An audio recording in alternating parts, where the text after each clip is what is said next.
All right, says we are live. Out here on Lake Monroe, it's about,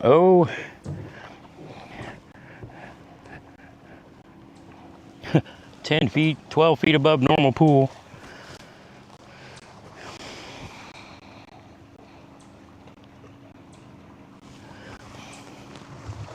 Let's see, grab our phone and set it up here.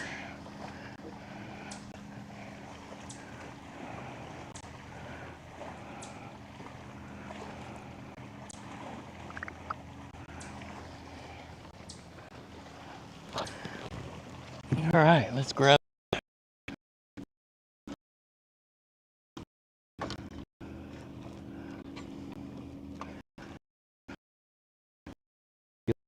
Chatterbait. Haven't caught a chatterbait fish this year yet. Hey, there's Josh and Scott. Let's go, boys.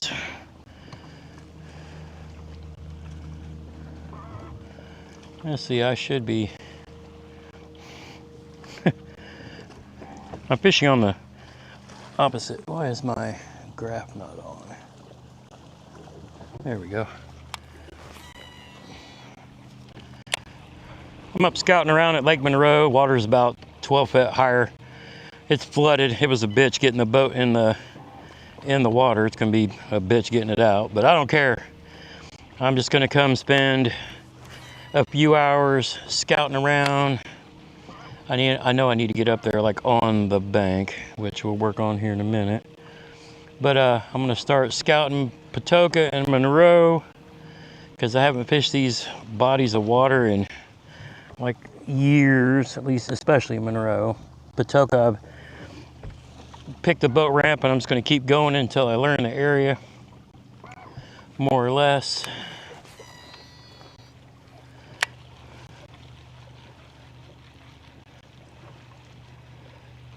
I need to get my Senko and skip it all the way up there on the bank. But we're just doing another test live stream, bring you guys some videos from the lakes around here. See if I can get in here a little closer.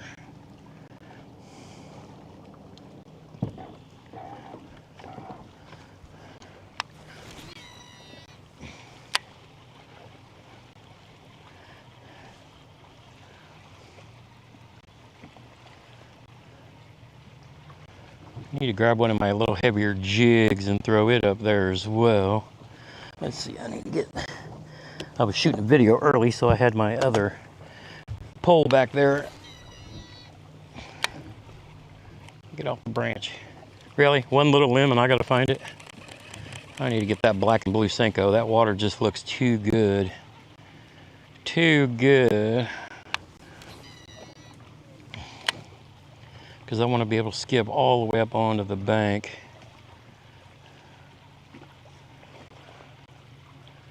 But we'll see if this water is about the perfect color for this little bluegill color jackhammer as well. Now normally I fish out of my left side and skip everything across the boat, but I started off over here for whatever reason, I guess because this is where I came in at. Let me grab that Senko. I wanna flip a Senko all the way up in now. We're also gonna throw some of these hags baits today too.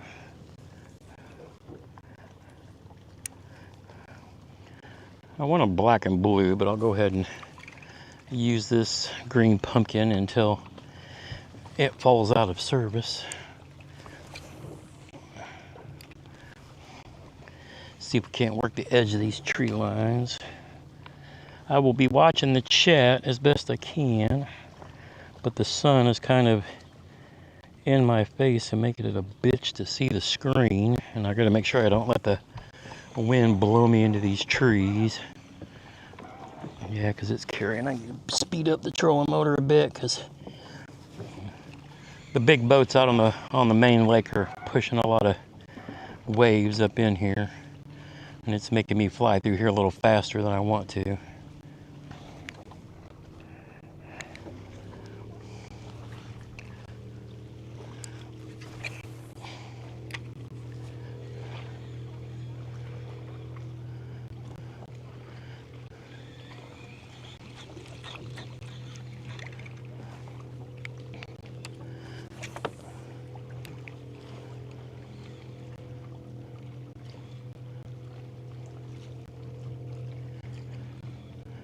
Yeah, see, I almost need to jet to the other side and work my way around where I'm coming the other direction, just because it works better with the way I cast. Yeah, because you don't want to be doing like I just did there, casting over branches and stuff. But I want to be able to skip it all the way up on the bank. So one thing I like about kayaks, everybody talks about boats and covering ground and this and that, but the control of a kayak is just so much easier. All right, let's see if we can get back in there.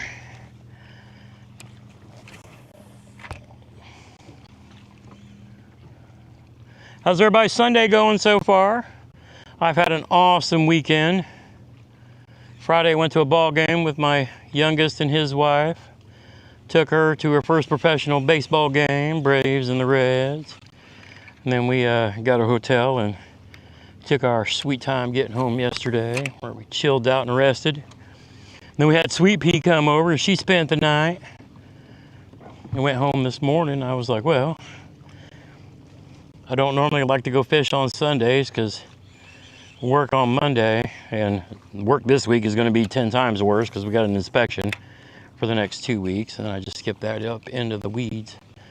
But it was too nice a day not to. And I know the water's way up and it may be coming down, which generally means fishing sucks, but I haven't been up here in a long time, and I'm just going to start picking a cove and picking it apart and relearning Monroe. I used to fish club tournaments here 25 years ago. Actually won my club's classic up here long time ago. And yeah, ever since I started kayak fishing, I just have always fished either on base because, you know, I'm spoiled, or fishing a lot of the smaller lakes where we do our kayak tournaments at. But now that Indiana has Bass Nation and they use the bigger lakes for the tournaments, I want to start getting good at the bigger lakes again, because someday I would love to qualify for not only the state championship, but maybe use that to qualify for the big dog with the big boys. Not that I'll ever win any of those, but hey, if I can do good enough, kind of like the KBFNC, just good enough to be there, that'd be kind of cool.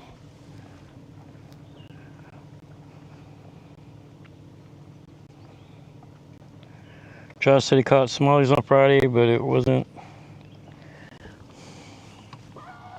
Slade caught another good one. Yeah, I'm just going to keep going back and forth between there and Patoka and here. This is the lake that's actually the closest to my house. I can be on the water in less than 30 minutes. But it's also the lake that gets beat up the most, right next to Patoka.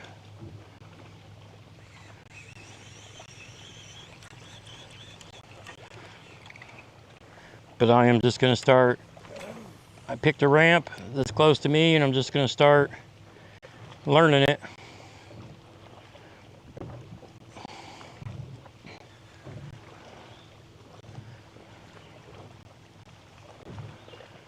I need to throw that quickie up there.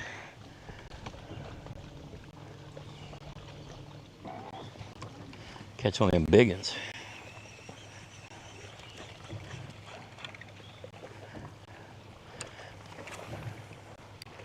But for now, I've just got a regular graph on this boat, the old Helix 5, but we're gonna change that soon.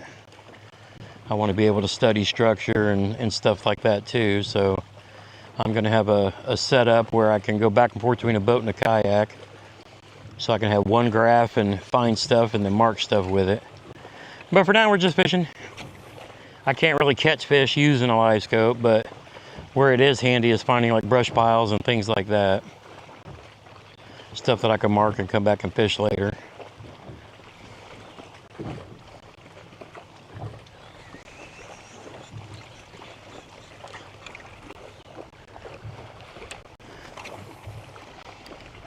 Should more or less be post-spawny by now, but Never know. I just kind of wanted to come up and eyeball this area either way. I'm looking for rock, and I've got a spot, but there's a boat already back there on it, which, you know, tells me that's something I pre-scouted. And it's just one little area in this whole cove that I actually came to really look at. But yeah, somebody's back there, so that tells me I was right already. But if anything, if I can catch somebody coming out of the spawning flat back here and go back out to deep water along these shorelines, maybe we'll get lucky. We're chasing big green fish today, largemouth bass. There might be some smallies in here too, but they're rare. This is a largemouth lake, but there are smallmouth in here too. But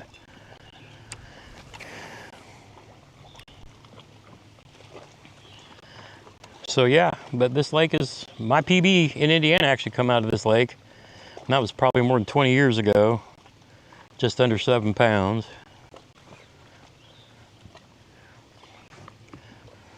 But there are occasional 7 and 8 pounders caught out of here as well too. It's one of those lakes where you have to have, you know, 5-pound kicker up to win. And bait fish being chased over there too, so that's always a good sign. Love seeing that. But this watercolor is screaming at me to go ahead and put that black and blue Senko on. It's got just a little tint to it, so the green pumpkin's good, but I like the green pumpkin in a little clearer water.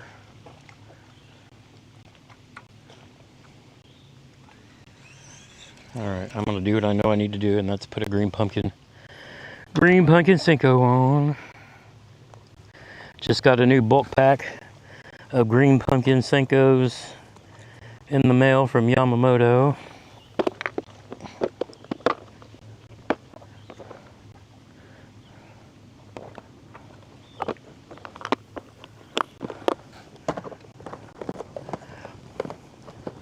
Been testing out the new Evolution Series Drift pack. I just did a video on that. I wanted something I could easily get in and out of a boat, the bank, or kayak. And so this kind of made sense. See if I can find this is all my extra stuff. This is more or less a smallie bag. I need to find my if this tells you anything, this is my restock. I probably go through at least 2 of these 100 packs a year.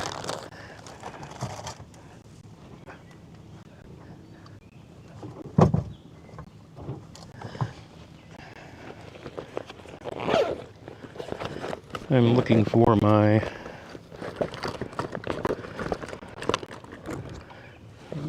Senko Plars, because it does save. I can figure out where I put them. Probably in one of these side pockets, maybe. There's some buzz baits and leader material.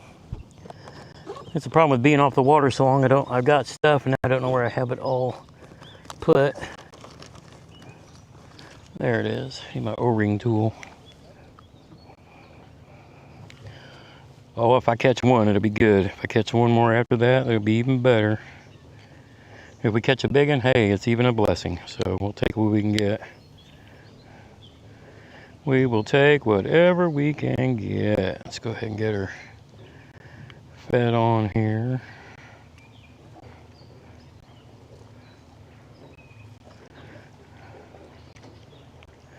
I like the VNC rings because they let you hook it this way or this way, which is great. Which is great for Neko or Senko fishing. It lets you do both. And I'm just opening this Senko up to release that salt. I find that I like the VNC Neko hooks better than your traditional wacky rig hook. I just think, for me, I seem to get better hookup and pin ratio. And it lets me kind of do both. I just like the style of the hook better, I think. All right, I need to move my trolling motor controller over here. All right, let's see if we can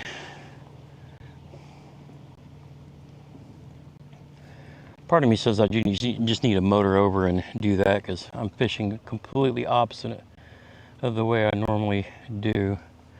But we'll fish along this bank first. And first we're gonna learn how to cast.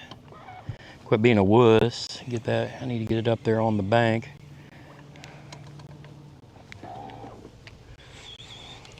Want to skip it up there in the shady spots.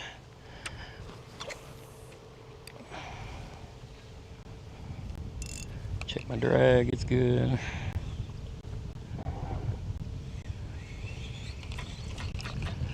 Yeah, that darker bait will contrast this water a little better. Got bait fish being chased, that's a good sign. Little shads. Yeah, this wind is just pushing me in. I'm gonna fish out this way so I can fish into the wind too on the way out. That way I have a little more boat control. It's gonna take me a little bit to get my casting touch down so I get a little more pinpoint on the accuracy and such, but it'll come back in time. I've been off the water for a little while. Somebody hanging out by that tree. I need to get up under that brush in that little shady pocket right there. See if anybody's home. Somebody's hiding up there for an ambush. That's what we're gonna do. That's better.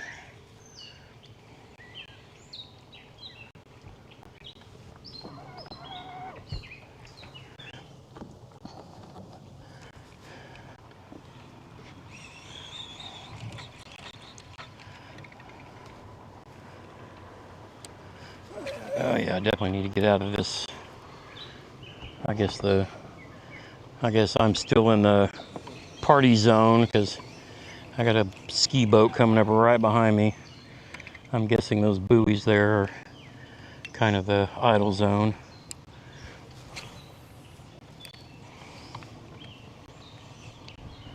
Yeah, I think I'm gonna motor across the lake and work my way that way and then come around to this.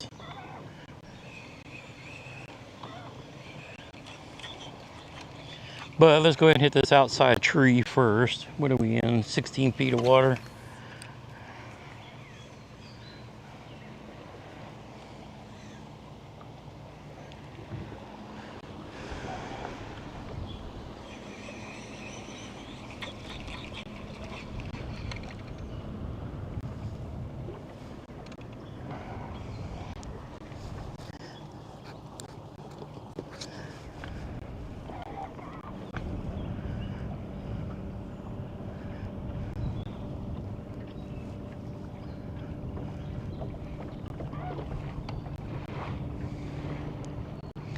Rolling, rolling, rolling. Rolling, rolling, rolling. I said I was gonna motor and do that, but by the time I got back there, picked it up, put it back down, climbed back up here, it'd be over there.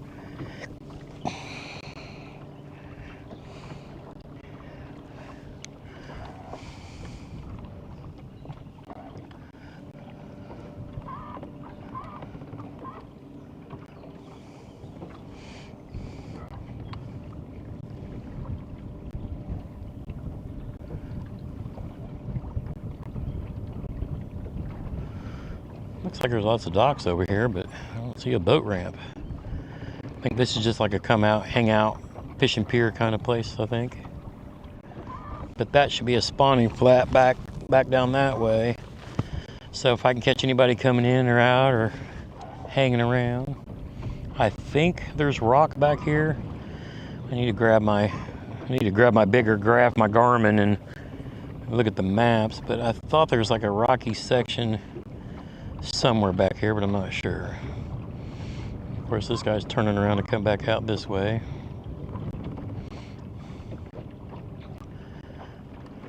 I think they're just coming to chill.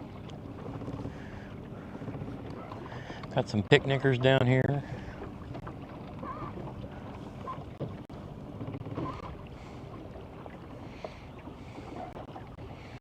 I need to pick up my little jig and throw it on these trees.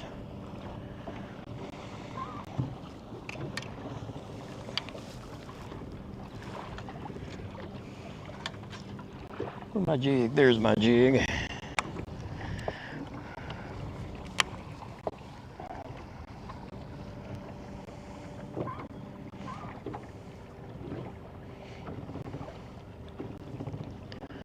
hit up all this flooded timber. These trees that are normally out of the water, because I think this is like a rocky point that generally comes out. I'm going to watch my graph for it to start coming up, but I think that's how I remember how it goes. All right.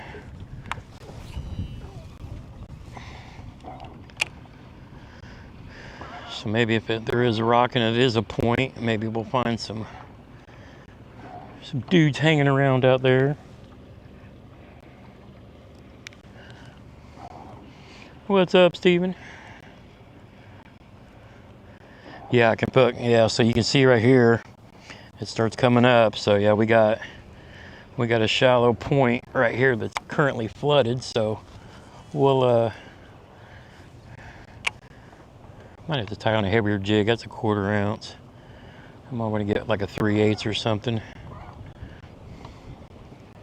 Get her down there. This is one of my more smally fishing jigs, but I was hoping the wind would, the trees would break up the wind a little bit, but we'll see. Yeah, I can feel that point down there on the bottom, just dragging the jig on it.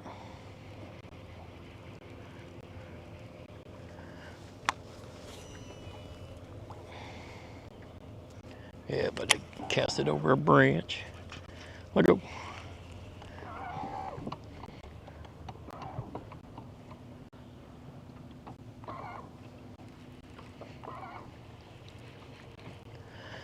Get up there and see if I can feel the ground. I'm gonna put a heavier jig on, I think. Put one of my tungsten jigs with a rage bug, maybe. Give them something a little bigger to chase. Hope everybody's having a great Sunday. I was gonna sit home and just watch the afternoon Braves game, but I was like, I'm gonna come spend a couple hours out here and check it out. All right, I need a little bit more weight. And I'm gonna get me a black and blue jig, because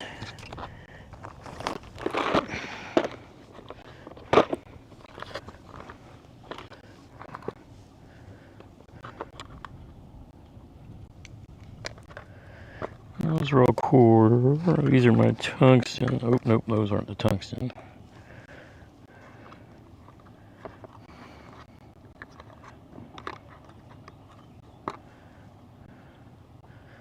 That's a little bit bigger.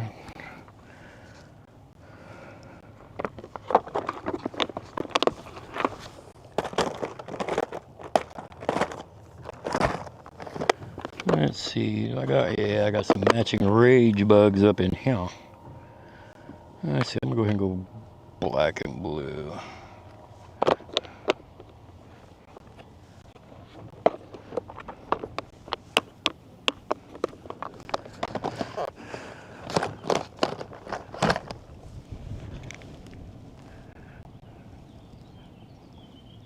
Clear first swim. Water temp is 73. Yeah, it's funny you talk about swim jigs. I got one laying here on the floor that I'll probably tie on as well. My bluegill color one.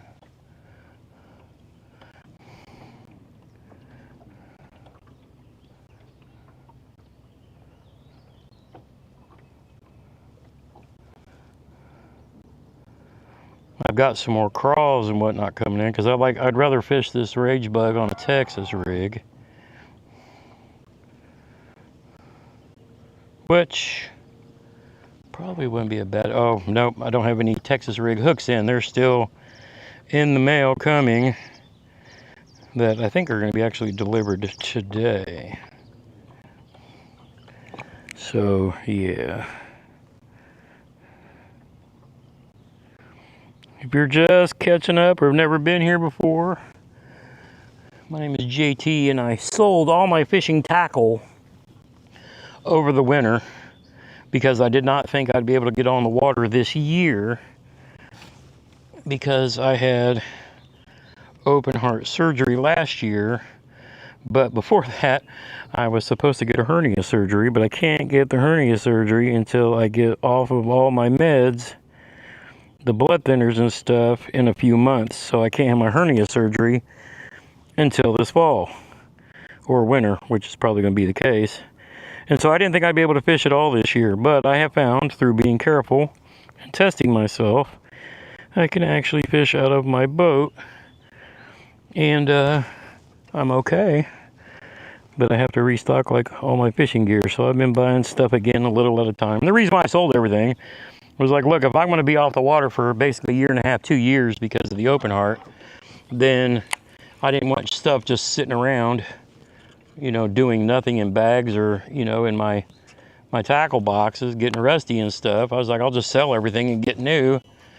What I was thinking was spring of next year. Spring of next year. Turns out, once I got my boat back up and running and my wife's let me come out and test things out, I am more or less just fine fishing out of the boat, as long as I'm careful getting in and out. And here we are. So I have been slowly retooling, buying new tackle a little each payday. And yeah, so it's funny, I found some tungsten weights, some more Strike King Rage bugs, but I didn't have any of my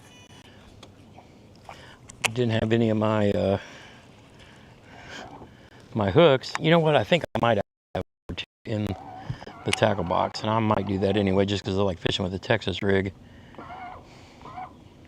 I'd rather have a jig and a crawl or a rage bug on a Texas rig. Generally I have both tied on, but like today I got kind of both of them together because I got some more crawls coming. They're just not here yet.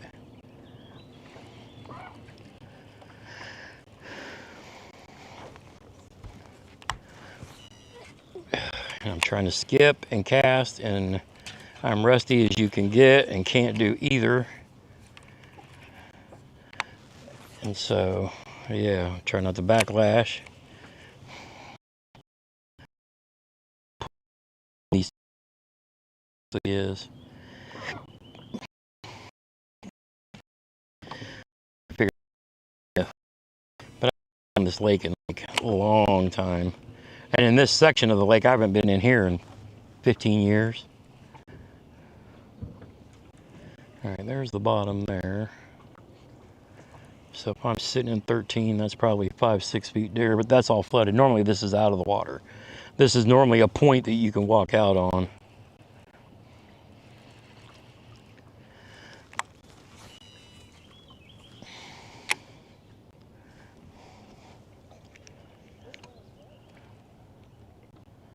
But I need to order some skipping jigs.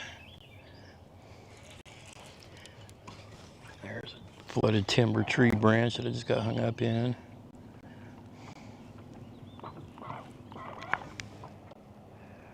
Did I sell my kayak? I sold both of my kayaks, my trailer, basically everything I owned, except the only things I didn't sell were my rods and reels and my boat. But yeah, I sold the Old Town PDL 120. I sold the PWR with both graphs, live scope setup, everything. NK 300, my bow mount trolling motor. I'm having to basically start over and buy everything new. The only thing else I kept and didn't sell were my lithium batteries, because I was going to use them in this boat. And you know, I actually bought a spot lock trolling motor to use with that, that Dakota Lithium 634 volt, or what is it, a 36 volt battery. Yeah, I sold everything, dude. I didn't think I'd be able to fish for these couple years, and it was in my head and hurting. I was struggling mentally and just got rid of it all.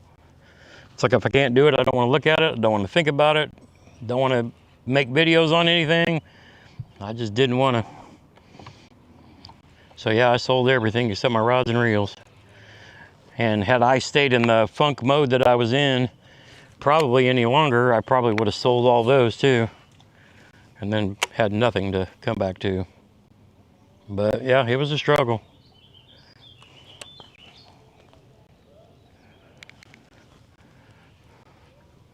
Well, that was my problem. Yeah, I missed it. I missed it so much. I had to blank it out of my mind.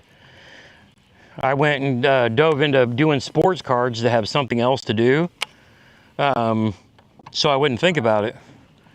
But yeah, it's one of those things. Fishing is such a part of my life. If I couldn't do it, it mentally messed with me to not be able to. And so, yeah, I sold basically everything.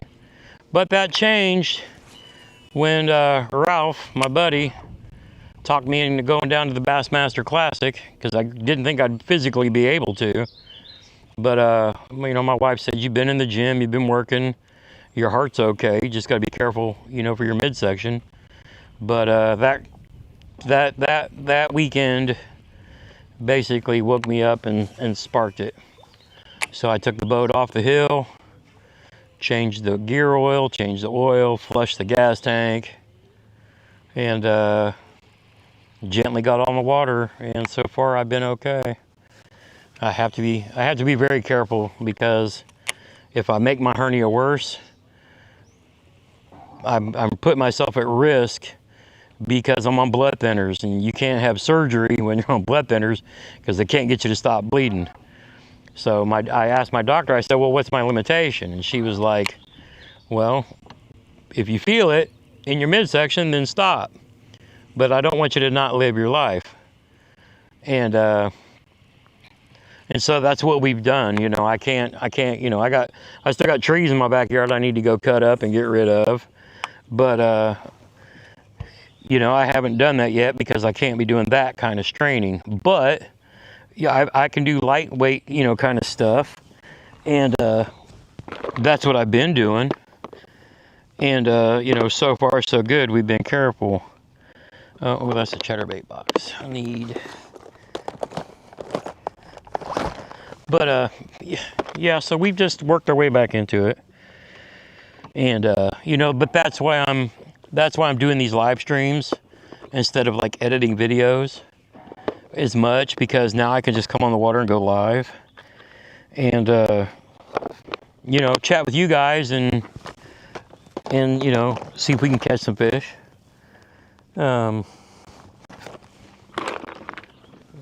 I need to be out here for my own mental health, whether I catch anything or not. You know, the point is just being outdoors, and that's really what I need. Let's see, let's go with, I'm going to use one of these. I'm going to use one of these as a trailer. Or, you know what, I'm just going to go with a regular crawl. I can put a little tube on if I want, but that's more of a finesse jig, so we'll give them. But yeah, for me, whether I catch something or not, just being able to be out here, chit-chat with you guys, you know what I mean?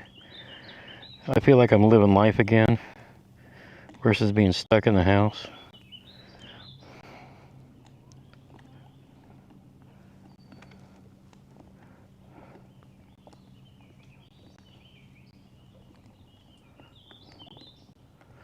We'll give him a little finesse crawl action with the jig. I'm not going to wind that all the way on, but we'll... That's a good looking crawl. Oh, we got some grass up here. I need to grab that. Oh, I should grab a frog. Oh, we got grass like that. I should grab a frog. Rip that tackle frog over the top of that. Hey, what's up, Trevor? How you doing, brother? We're just out here scouting around, see what we can see. I haven't been to this area of this lake in, like, I don't know, 15, 20 years. So I thought I'd come out today and spend a few hours just scouting around. Go live while I was doing it.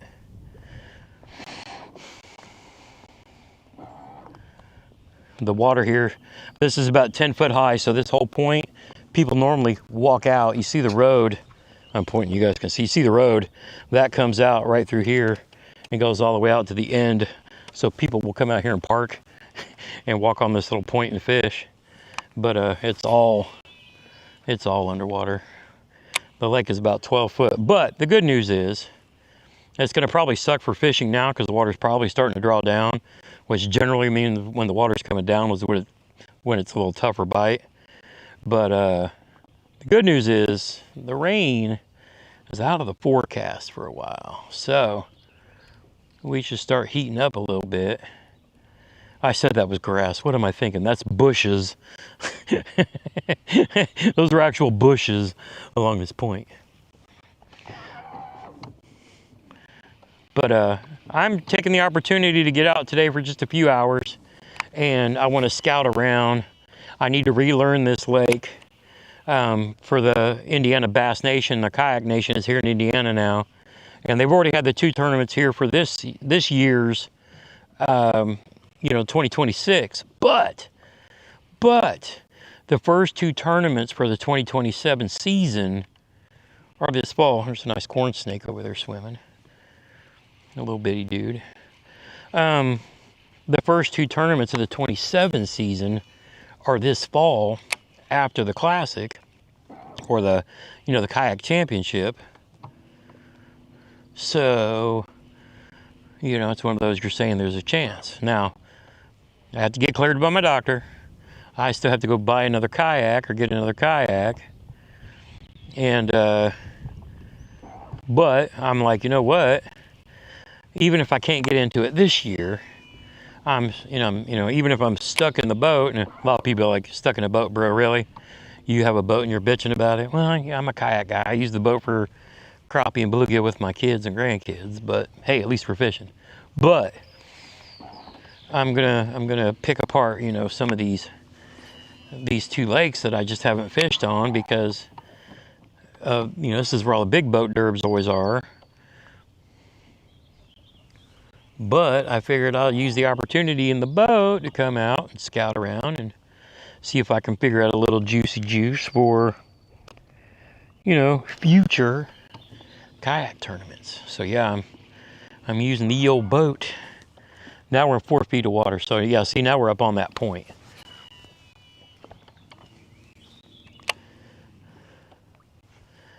Now we're on the shallow flat now. Normally, like I said, normally it's underwater, but we'll fish around it. We'll fish around and find out, as the burly boys like to say.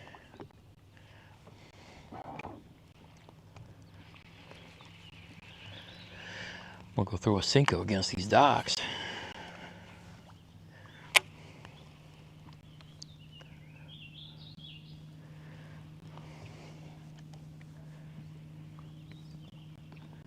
I don't know why I'm throwing this jig, and I got a chatterbait, I got a Cinco. Of course, we all know I'm gonna throw a Cinco, but I've caught a fish on a Cinco. Actually, you know what? Let's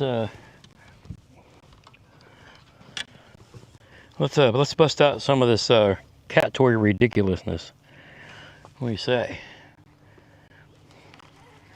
One thing I don't want to do is lose it in a tree, but maybe we can get a giant to come up and get him a snack. One of these cat toys. What do you think? This is the Hags Prickly Pear. I like Hags. They're a Texas-based company. Liz was telling me to fish this kind of like a jerk bait, let it fall, and then give it some pops and let those tentacles. Make sure I don't say something else. But Josh has caught some on there. Show you guys the fall rate of this thing. I've got a sniper, an owner sniper finesse hook, so it's a 3/0, so it's heavier gauge, with a Harmony 3/32 tungsten, and then you can kind of see the fall rate just enough. Get to sink. Hope y'all can see that okay. I need to turn around because now I'm in 2 feet of water, and we're going to be on the beach where the trolling motor ain't gonna do us no good if I don't get us turned around. I'll drop this along these fish this along these docks on the way. See if I can put this fall rate to work. Oh, there's a rock right there too. All right, let's get backed up.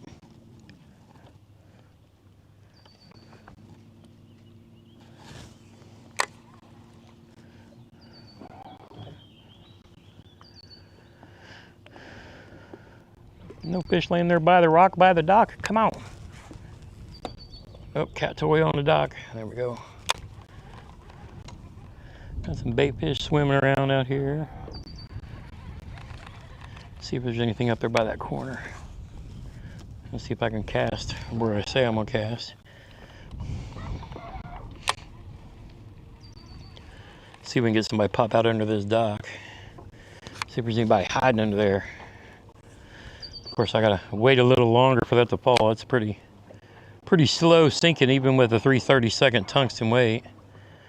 All right, we're back out. 4 feet of water. Did everybody get out and get some fishing in this weekend?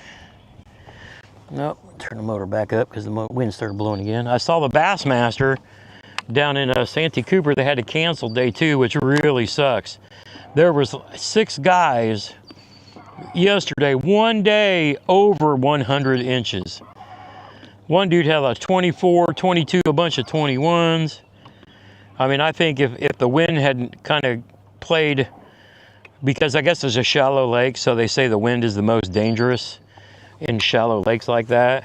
They had 2 guys flip their kayaks in the wind yesterday, and I guess it was up like 13 miles an hour today, which, you know, doesn't seem like a lot, but I guess in a shallow lake it is.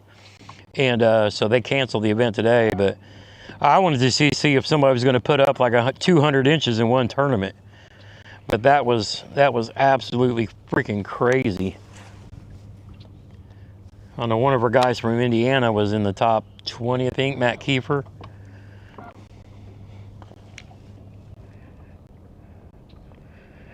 Guarantee you, yeah, I should have brought a crappie rod too. I need to start doing that, especially when I go live. If I can't get anything else to bite, I know crappie, you know, I can sit here, but I'm gonna put a little cheater pole combo on here, so I can scope around and, you know, find stuff like that too. I don't generally, you know, I'm not gonna try to catch them with it, but I will use it for studying structure and marking waypoints. But yeah, I've got a little crappie rod at the house, a little lose combo. I just need to put some line on it and get some crappie stuff.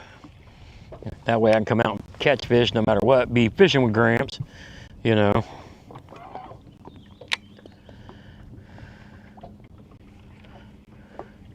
But we're throwing the cat toy right now, see if we can get any luck. Hey Chris, what's up, brother?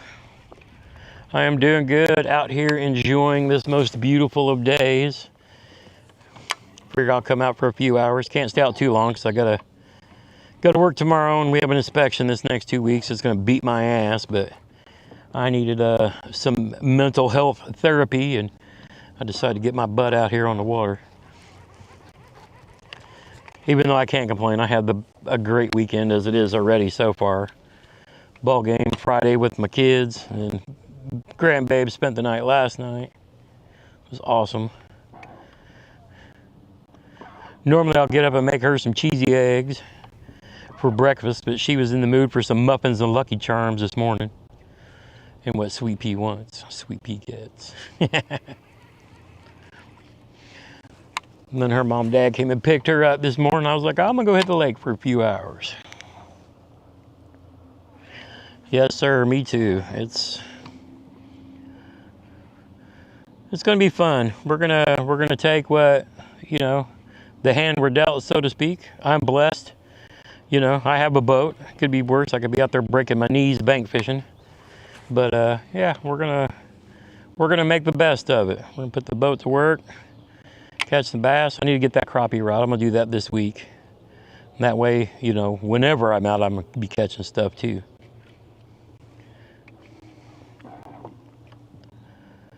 Need to get the Freedom Squad boys together when we can get us all in one spot. We were going to try to hook up last weekend, but Matt got a stomach bug. Of course, we all know a lot of that's going around. I need to get my chart out and look, because I know some point back here there's a spot where there's like rocks, I think, that run in. And if that's true, I want to drag a football jig down it.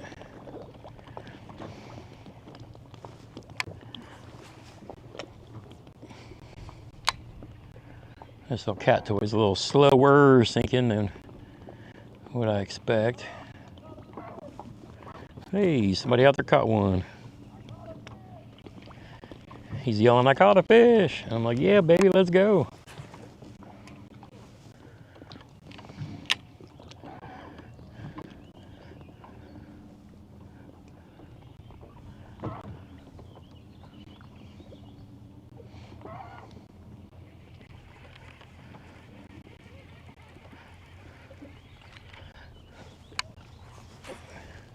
I think I'll get back here a little more of this shallower water. Catch some of these fish maybe coming off the beds. I gotta remember to pop this bait. Liz was telling me about that. Kind of pop it like a jerk bait. Let it fall and then pop it.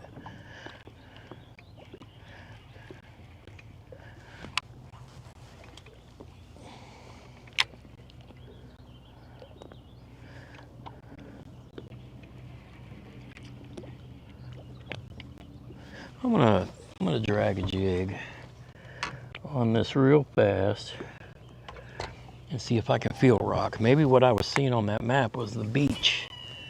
Even though this is, you know, they got these more like fishing docks. I think this is a Boy Scout camp, because I remember seeing this, and I think my sons were out here at one point in time, but I thought there was like a swimming beach here too. Could be wrong. I need to go pull up the charts and look. Oh, Dave said he's finishing the lawn up, hoping to do some evening casting. Yeah, I hear you there. Yeah, I only get like a half a day. Sundays I try to make sure it's a rest day, just because work still wears my ass out mentally. I'm still in one of those jobs that you got to kind of really be on point mentally 100% of the time.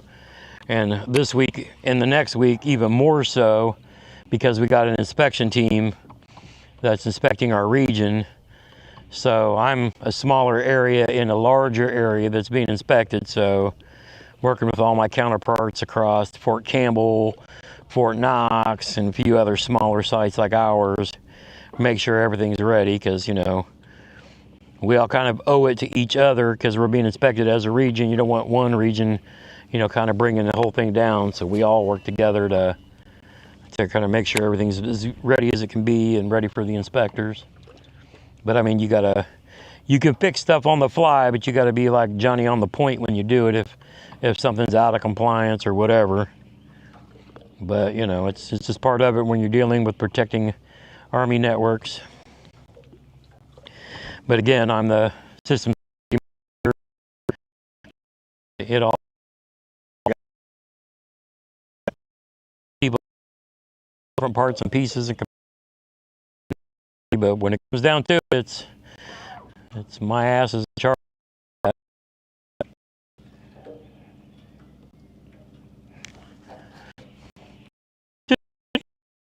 On the water, enjoying God's great creation. We've got perfect weather. It's probably in the mid 70s out here. We got a little breeze. And like I said, this water is 10 feet high, or 12 feet actually. It's 12 feet above. That's what I was reading the Monroe engineers, you know, report. So it's 10 feet higher pool, but I'm probably fishing a lot of grass. But you know, when we're out around boat docks, you know, that's stuff that was meant to be in the water anyway. So yeah, there's some of the bushes that are probably out. So yeah, now we're in 3 foot. Now we're coming over brush in the water. So yeah.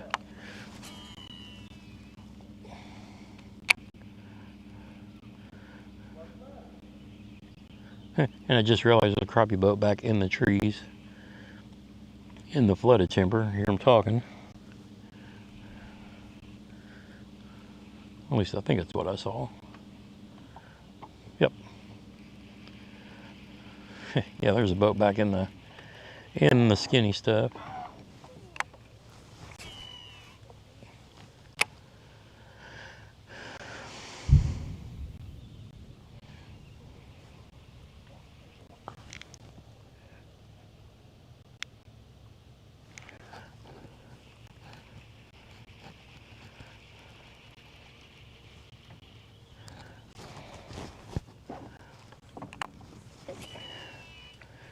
Am I checking my battery? Battery in my camera or the battery in my trolling motor? Trolling motor will run longer than I'll be out here for. Camera battery, I look at it every now and then. If I gotta plug in a bigger battery to change out the other battery, I will. But that normally is after a few hours. We've not even been live for an hour yet, so.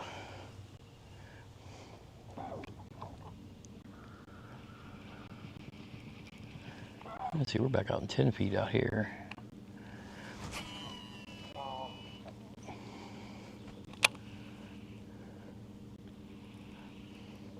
I'm gonna do what they're doing here in a little bit, get closer, get up in the skinny.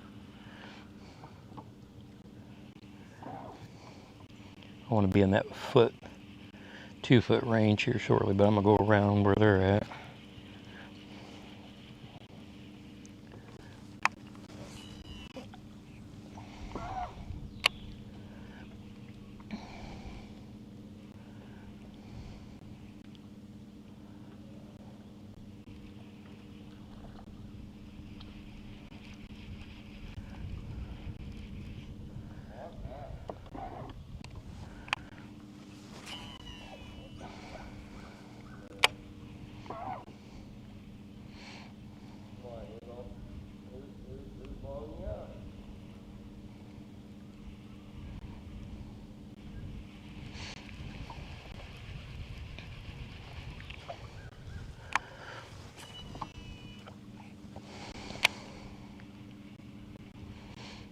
Crappie boat in there. Yeah, I'm gonna try to get in here and cast into some of the skinnier stuff. Should be a spawny flat back here, so maybe we'll catch them coming in or going out. Let's see if I can get a.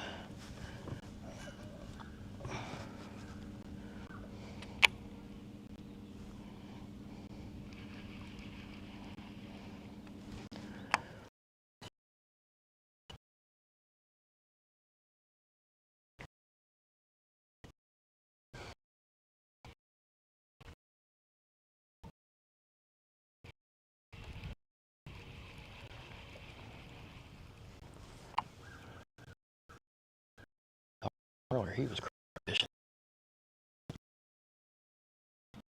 A couple of them back there.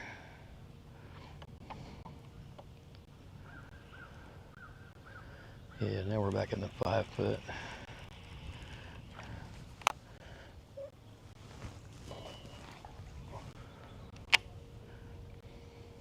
Full of rocks. Catch more, baby.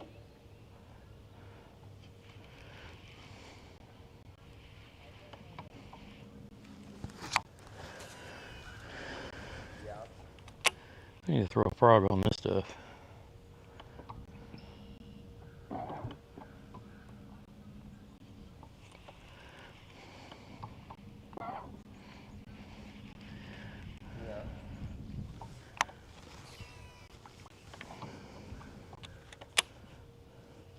Bet a frog would call him up though, wouldn't it?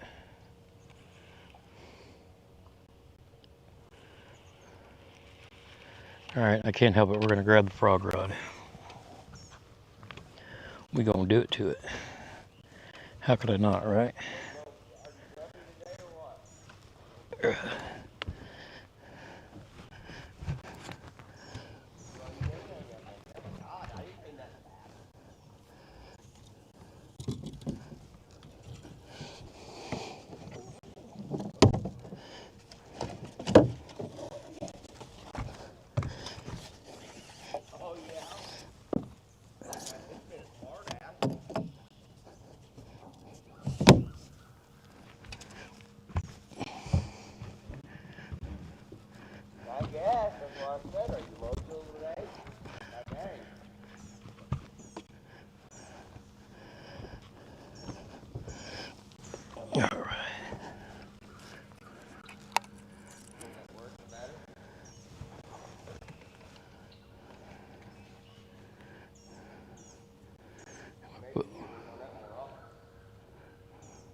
Oh, I meant to put a new tail on that one, but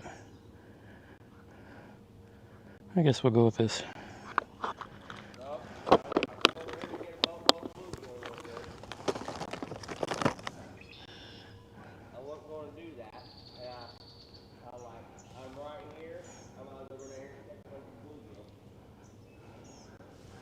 Well, now I know where to come for catch bluegill. He was out trolling for crappie when I talked to him earlier. I didn't see him sneak past me. He must have done that when I was fishing the other side. It's always a good time. You gotta clean them.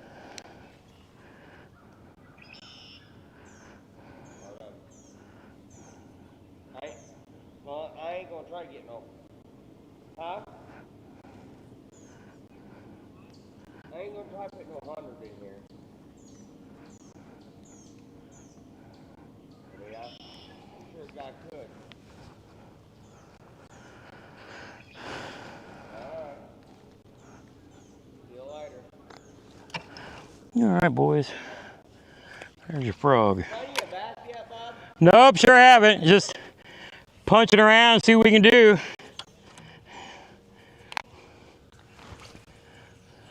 Figure I'd just drag this frog over some of this. Do what? See if I can drag this frog over some of this floating stuff. Yeah. I just more wanted to be outside than inside, you know what I mean? I get that. I've been tearing the bluegill up. Yeah. I've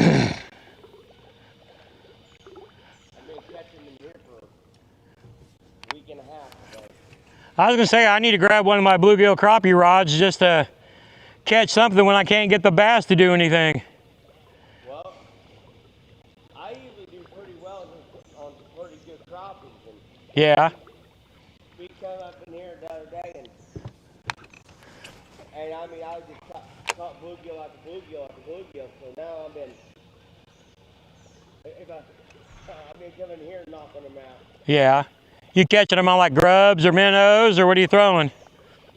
Just a little bitty hair jig tipped with a bead moss. Oh, there you go. Okay. Well, I first catching them on an 1/8 ounce monkey milk, like for crappie fish, like curly cows. Okay. I mean, I just beat them up the other day like that.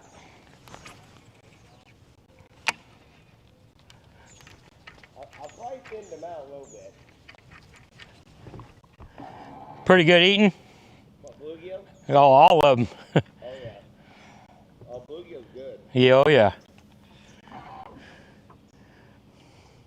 We normally go over like hit bogs, bluegill and crappie pretty good too, but that water's been so dirty lately.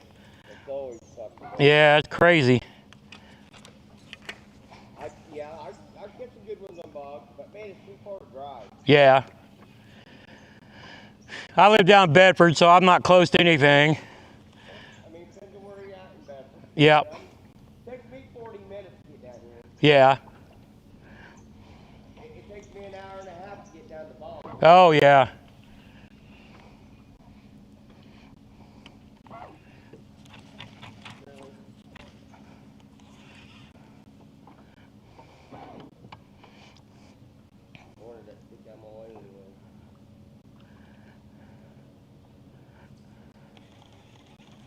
Yeah, bogs gets all freaking green. Oh, yeah.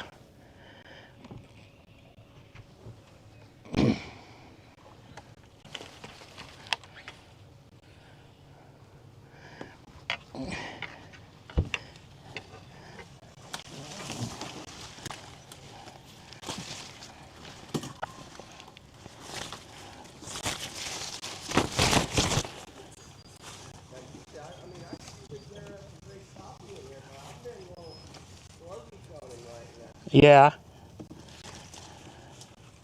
Catch a bunch of little ones.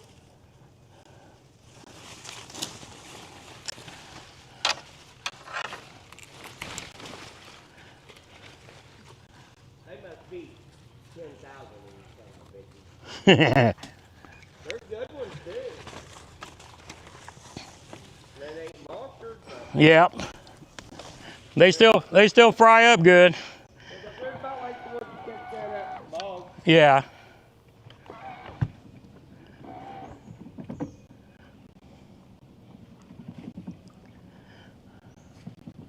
Yeah, I mean, I bet I'm going on, I ain't know, way over 200. Oh wow. Okay, gotcha. Right here. Yeah, I ain't been in this part of the lake in like forever, so I figured I'd come check it out, even though the water's a little high. I love it when it's high. Yeah.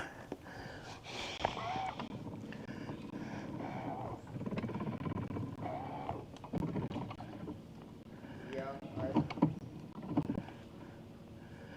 I usually stay over around this area. I'll go over on Cut Right every now and then. I fish over there than here. Oh, okay. There you go. What ramp did you put in at? Well, I went to Cut Right, but there's too much going on down there, so I won't play that. Oh, okay. I ain't dealing with all about it. Yep. Yeah, I went to Allen Creek just to come up and go across and come up this way. You want the Allen Creek? Yeah. Hey, you come a long way. Oh, well, I get to go back to that. Yeah. Yeah. I'll usually walk at North Creek. Okay. Yep. I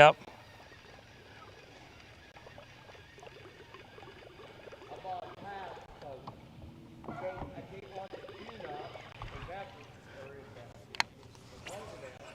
I gotta use the park ride. Oh, gotcha. I got you. You ever fish yet? No, I normally fish a lot of smaller lakes because I fish out of a kayak more than anything.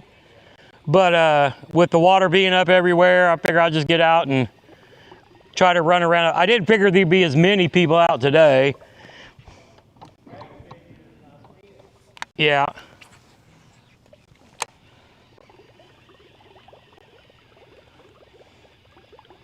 There's somebody hit right where I dropped that frog in a minute ago. Let's see if.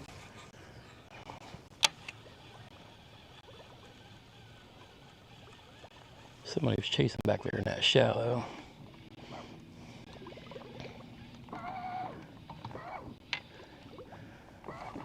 I gotta keep an eye on the signal in case I get too close to these trees. Turn the motor back down because we're not getting carried in the wind as much.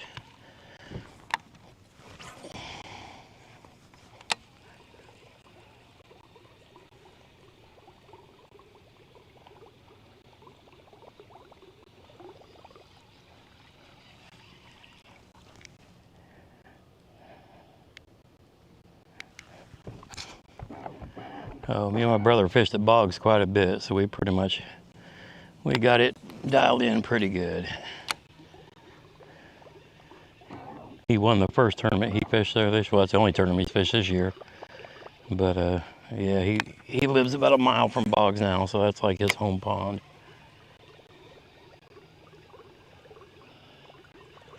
All right, let's see if we can get some casts back here. Anybody hanging out in this shallow water?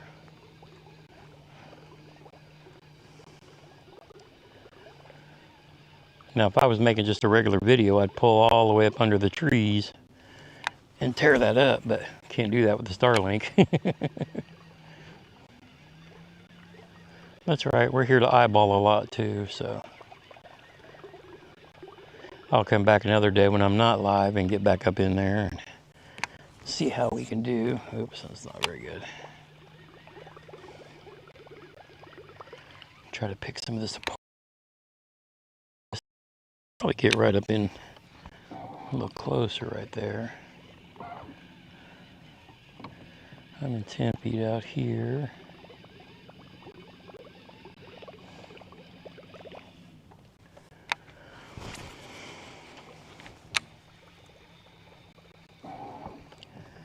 Yeah, I'm going over the top of the brush that's normally the shoreline.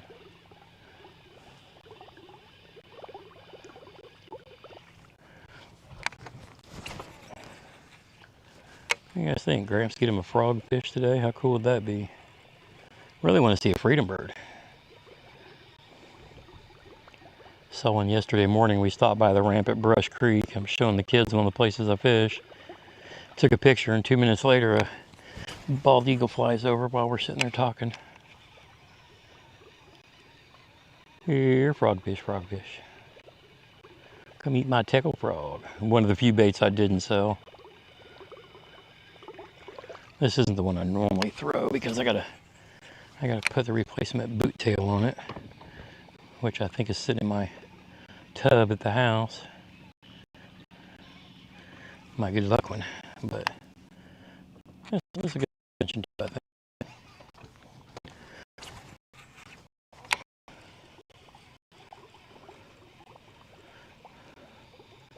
Yeah, things we didn't think we'd be doing this year, throwing a frog.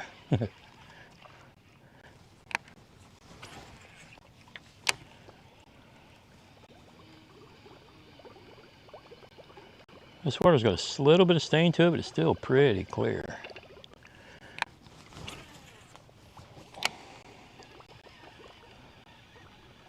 Yeah, we catch a frogfish, we're living the high life, baby.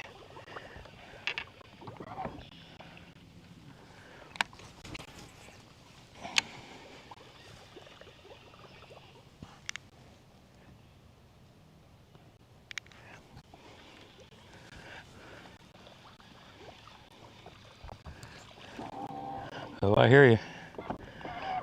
And that's the key thing about, I mean, especially when you're bank fishing, you know, you sit there and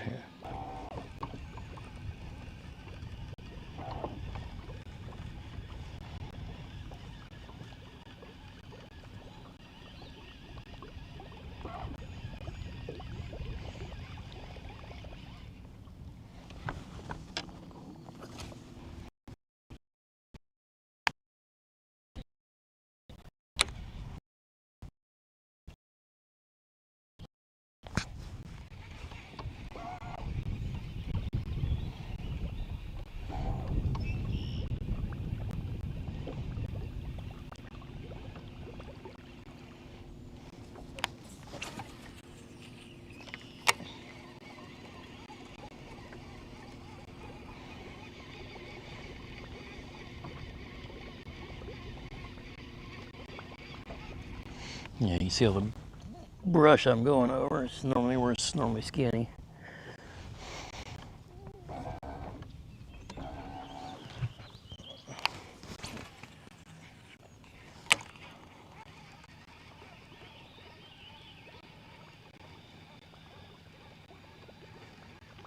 Now we got some bait fish chasing back here, so that's a good sign.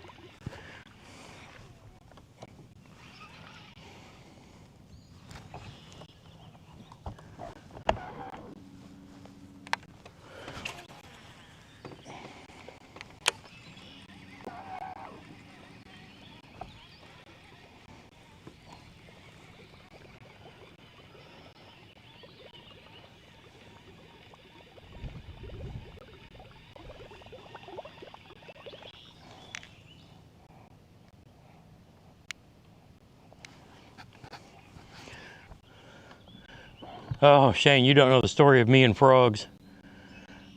I did a video series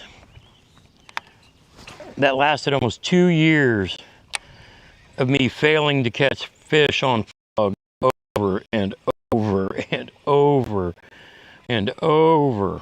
I would get bit and couldn't catch it. You know, I went through all different brands and types of frogs. It was freaking crazy. And then this one frog here, the tackle frog, which realistically is more like a buzz bait. I'm gonna try to hang up on this branch here so I can sit in this for a bit. But yeah, it was like a whole 2-year video ordeal of me failing at catching frogfish over and over and over again. And then finally, I think last year we got it kind of dialed in, and then I caught my biggest kayak fish ever on the frog. Lost probably an 8-pounder down in Texas on a frog, and then caught a nice, 5-6 pounder down there on one. But yeah, me and frogs we have a love-hate relationship. But since I discovered this tackle frog, That is basically a weedless buzzbait with his boot tail. That's the only thing. That's the only frog I'll throw now. But yeah, there was like a whole. It was like a multi. Watching me trying to catch fish on a frog.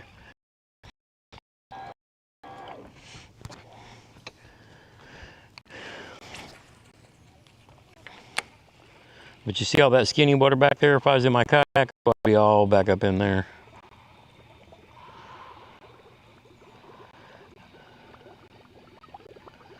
But yeah, me and this channel, we have a story with frogs, that's for sure.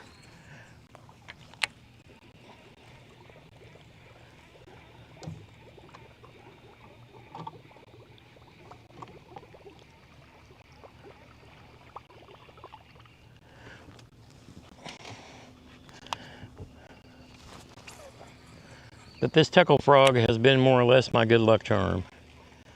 I can fish it like I fish a buzz bait in all kinds of stuff.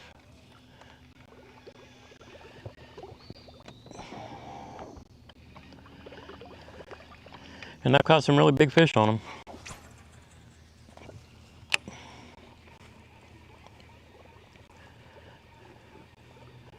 I'm back here navigating my boat like a kayak, let the wind shift me around.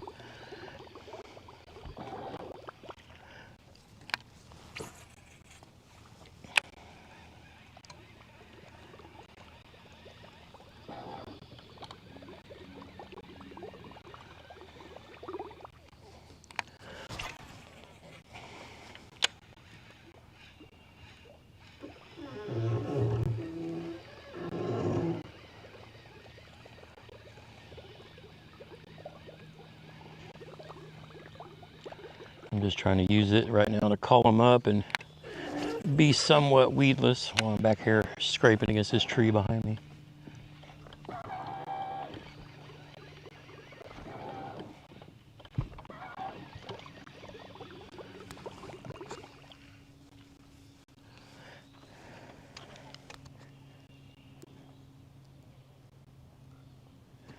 Oh yeah, you'll definitely want to get these. The teckle frogs are cool. They do it for me because I can stop it, let it sit. I can rip it, pop it. Just that plopping action of that boot tail. It does a good job of calling them up.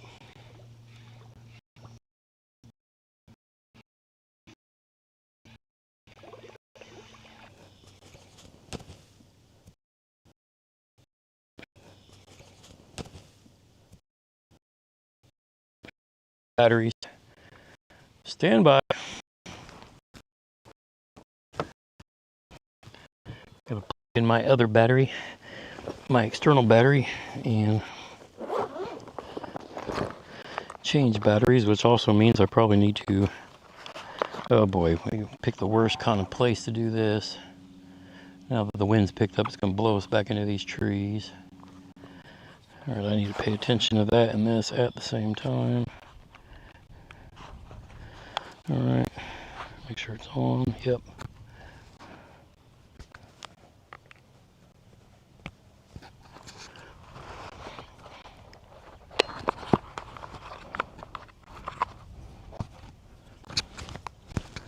All right, making sure I'm charging. I am microphone, because that means my microphone is probably getting low as well. Oh shit, now we're going into the trees. All right, I need to get control of the boat first. Nope, go that way, bro. Let's get back out into that skinny water over there and get out of the trees that we're sitting in while we plug in our microphone.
Alright guys, let me know if you can still hear me. I moved my microphone off of my chesty so it can be on charger too. I've got it hooked to my chair next to me. Hopefully you guys can still, well, it's facing the other way, shit. Let's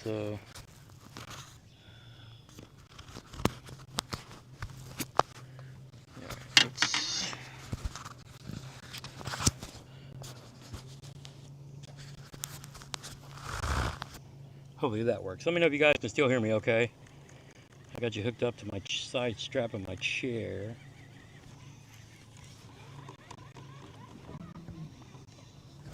Alright, I'm 10 feet over brush.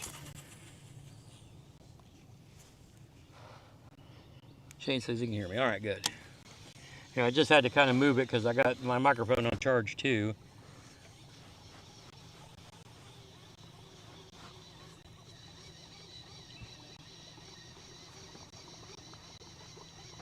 See, we're still in 10 feet of water out here. Let's see if we can cast over some of that stuff and see if there's anybody hanging out.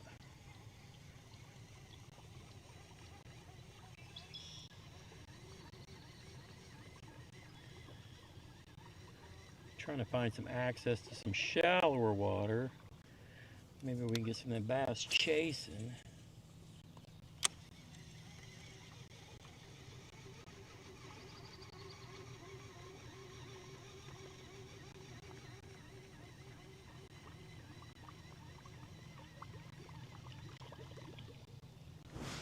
Yeah, we're right here over the top of all the stuff that's normally not in the water. Let's see.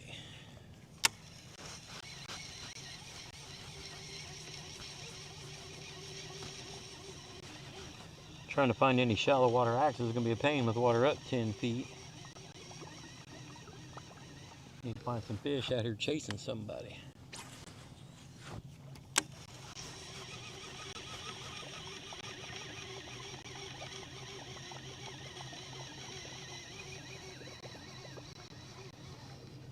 I wonder how far I can go back in there. It's 1 o'clock.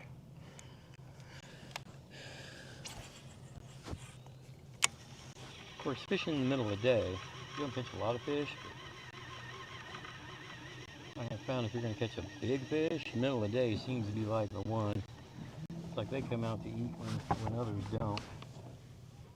Let's see if we can navigate our way back in here. Find somebody hanging out.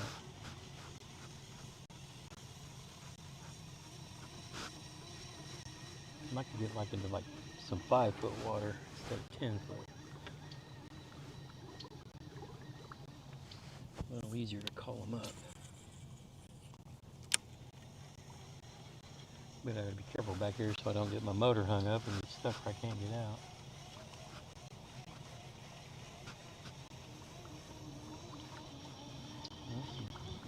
Bait fish being chased over here.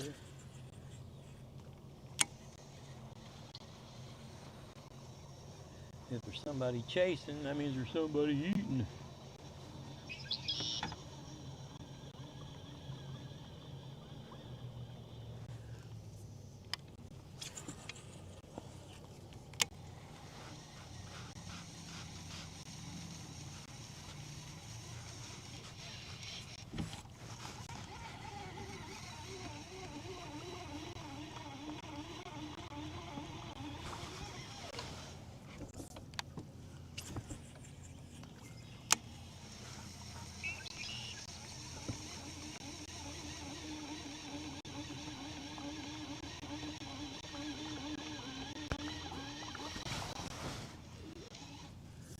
Might be a good idea to tie that swim jig on and get her out there.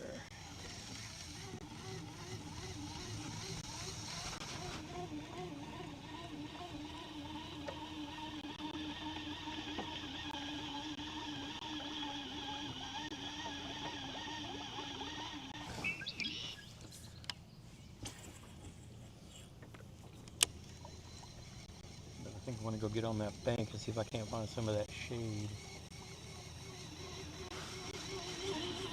We'll cast around in some of this first and then we'll head that way. Might have to go pull off on a point and try the deeper water access.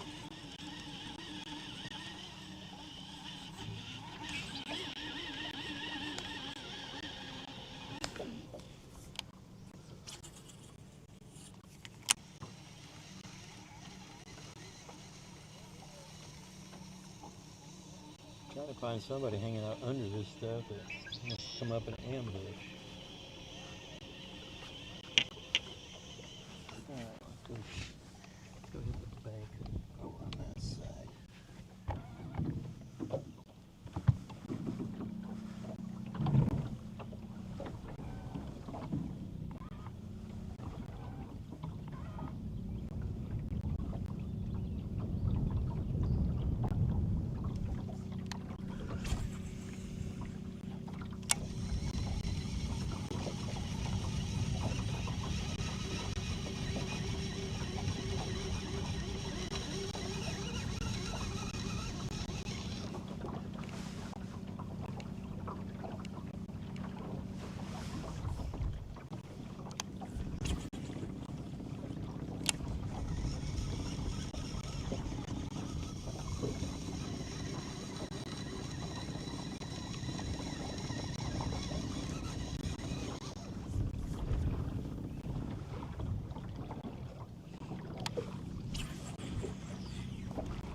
Do I dare go back? Well, that looks pretty open back there.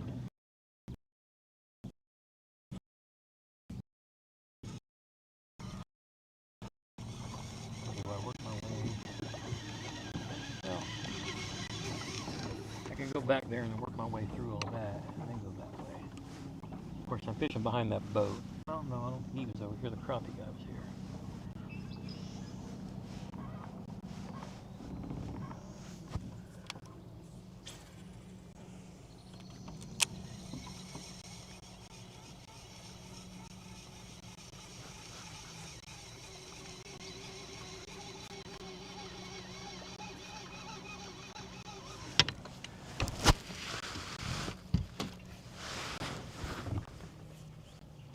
Bust out the old shad or bait, pull it over the top of some of this stuff.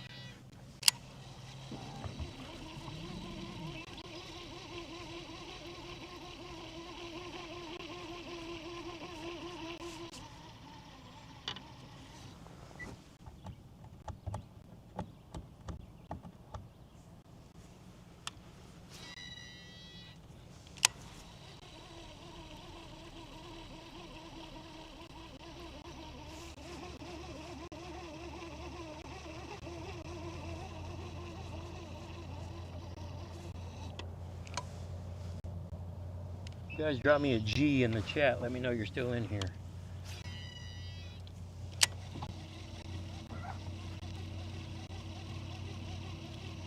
I should still be out in the open enough to have the Starlink doing its thing, but I need interaction from you guys just so I know it's still working.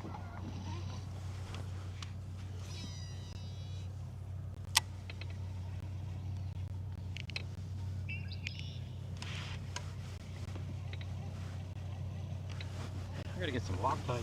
Keep loosening up the bolts on my seat.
Stand up and do a little flipping over here into this corner. See if we can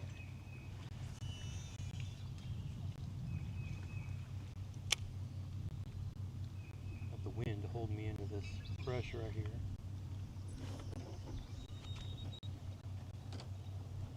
Boy, if I had a kayak, I'd get all the way back in there, go all the way around and all that.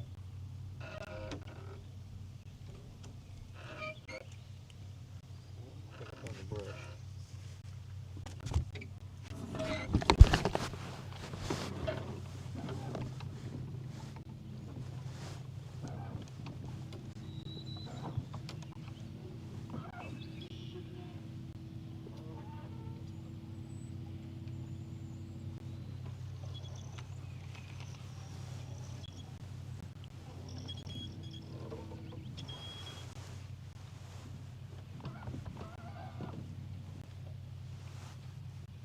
Yeah, it'd be better offshore fishing with this water up as high as it is.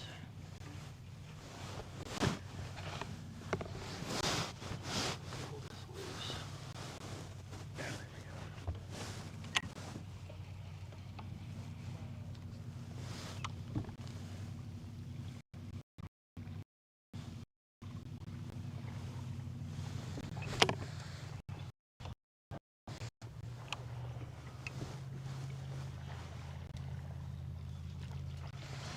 Yeah, I'm just gonna get stuck in all that.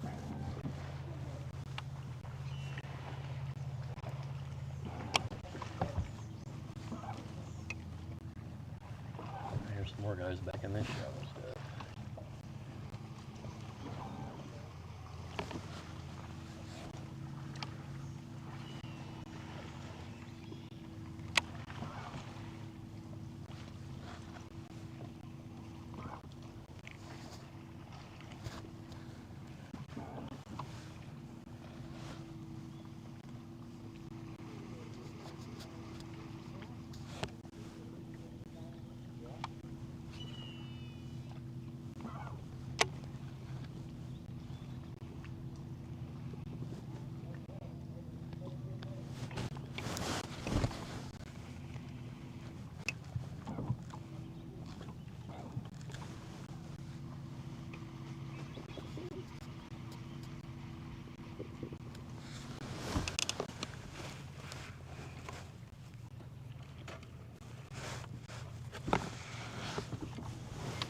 Throw a cat toy out there for a little while, since it can float above the brush.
I think my camera's overheating now.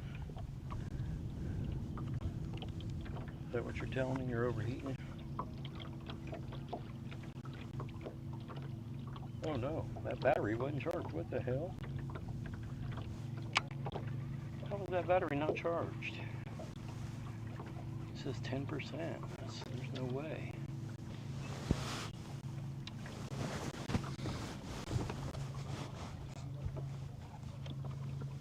Alright, swap it out again.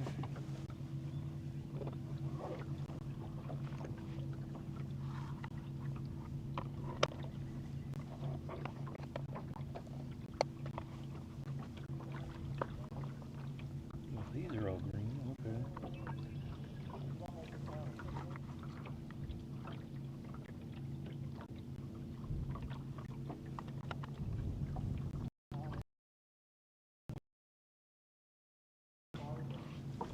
We're gonna hook up our other cable.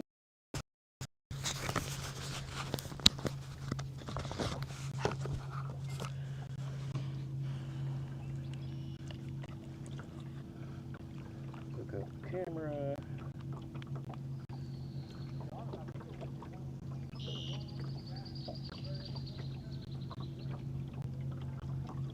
Alright, that's recording. Take this one out. Put this one in. That says 97%. There we go. Now we got a full battery. That kind of surprised me. Okay. Take you back.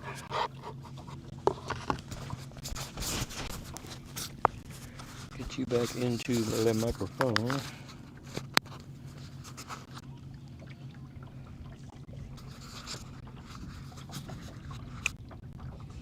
I gotta figure out a better way to keep my microphone up here while it's charging.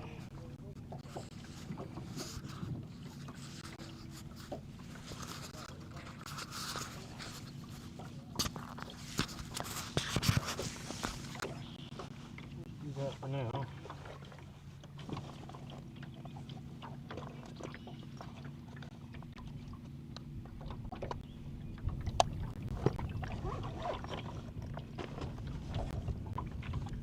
Put a dead battery in with a dead battery. Not good. Alright. Let's get over here and get back to fishing.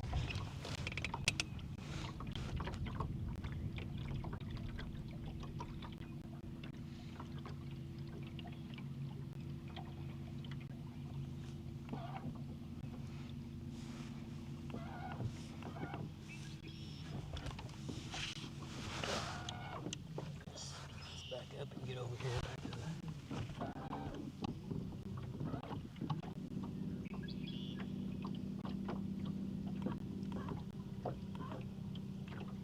this all says.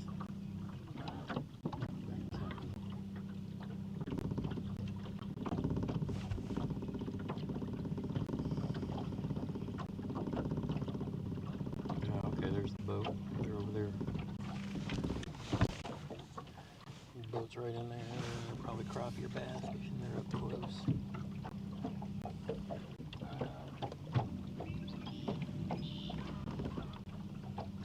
I didn't even think about not really being able to access anything decent with the water being up so high, but yeah, now we know.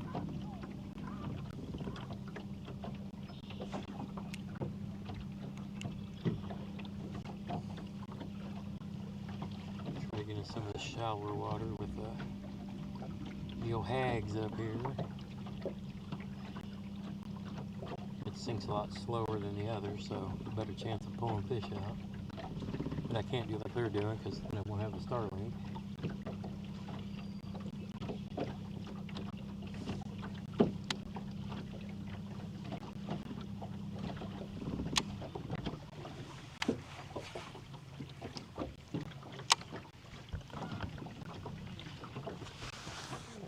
Slow it back down. Modified pace. See if I can get her back in here.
call on some of these shady spots, maybe find us one.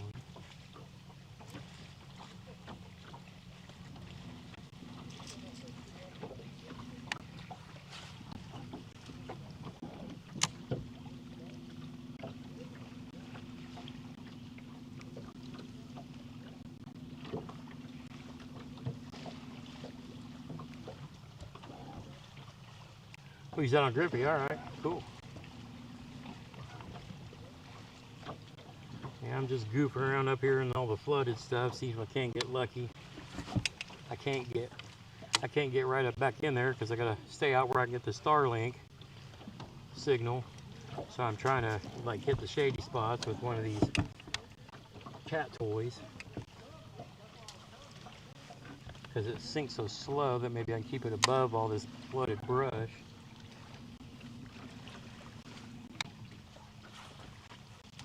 Thought about going up the limb today, but I'm like, no, I need to start relearning relearning Monroe. So I don't think today is going to help much with the water being up as high as it is, but you just never know. I know I should be sitting on the point dragging a big crankbait or a football jig, but I figured we'd come back and look at some of the skinny stuff. Well, the flooded skinny stuff.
Water's up so much, and I'm not sure where they're sitting at. Are you from there? Yeah, I live down in Bedford, just south of the lake. I don't fish this lake very much because I generally fish kayak tournaments, and most of our kayak tournaments are on smaller bodies of water. But I figured it's time to get the boat back out and start, fishing some of these bigger lakes too, just for different content.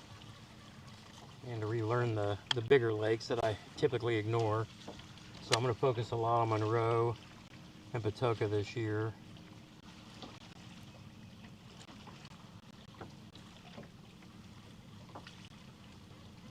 I've won some Heroes on the Water kayak tournaments out of here. That was several years ago. And I've been traveling the country the last couple of years doing like kayak adventure series and Bassmaster tournaments. But can't do any of that this year because I'm knocked off the water from a kayak until after I can get some surgeries done. So we're using the boat to basically scout for kayak tournaments, if that makes any sense.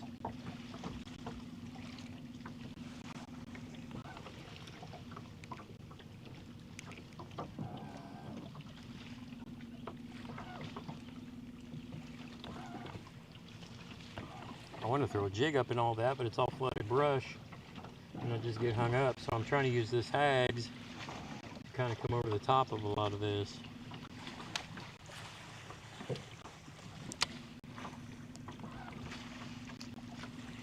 Won't be too long before we get more or less in them full summer patterns, or chasing them super skinny or getting out on the points and deep cranking. I did bring a deep diving crankbait just in case we might hit the point on the mouth of this on the way out. I don't know how much boat traffic there is, but I don't have spot lock. I don't have live scope on the boat. It's funny, I've had all that on my kayaks, but not on this boat. This is just my little 5-inch Helix Birds side imaging and down imaging, old school fishing, if you will. I normally bluegill crappie fish out of my boat and save the bass stuff for the kayaks, but we're bass fishing now. Old school, if you will.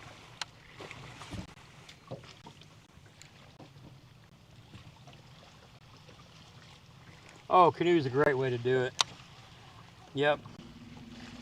Are you from the area? If you are, putting in up at, oh, I got to think of the name of the ramp, up by Nashville. It's really good for canoe and kayak fishing. What is it? Crooked Creek. Crooked Creek at the north end of Monroe is really good for kayaks and canoes, because when the water's down, the bass boats can't really get in and out of there. And that's great bass fishing. You'll see a lot of canoe and kayak guys up there in the summer when the water starts getting back to normal pool after all the flooding's done, like we're in now. Oh, raised here in Bloomington. All right, cool. Yeah, I'm a native of the Bedford area. I grew up in Williams down on the river. My family's from Shoals. And then I was gone I graduated B&L in '86, and I was gone in the Army for a long time. And after I got out, I started working up at Lilly in Indy I was up there for like 12 years. And then I ended up moving back south. Started working out at Crane back in 2010, I think it was. Kind of spent my whole life traveling around the world, but all my family's from Shoals, Fayetteville, Bedford area. And I just kind of, I wanted that small town life again, so yeah, lived just outside of Bedford. And fish all over the area. But work out on the Navy base for the Army for about another 3 years until I retire from doing that. Some crandles from Shoals, very cool.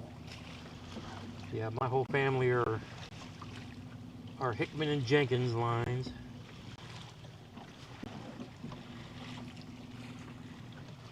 All my Jenkins family lived around Fayetteville, Shoals. And then my dad's side are all Hickman, Courtright line. Well, I'd love to be able to get up and see that shady stuff closer to the bank. See if there's anybody back there.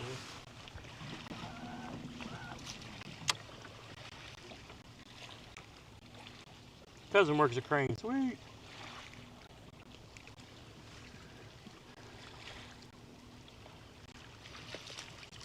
Yeah, I know a lot of peeps on the Army and the Navy side. I've worked on both. I was a contractor for the Navy for a long time, and moved over to the Army for on the government side. I'll probably go back to working for the Navy on the contract side when I retire from the Army. Big old carp just jumped out right there. It might have been just off a camera for you guys to see, but kind of cool to the naked eye.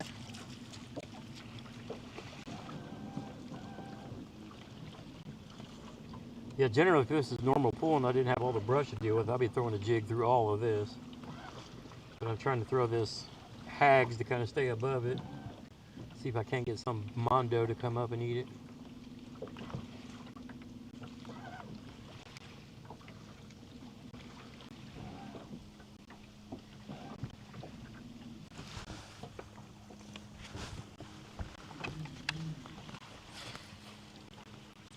Ah, no, don't throw that bait in the tree.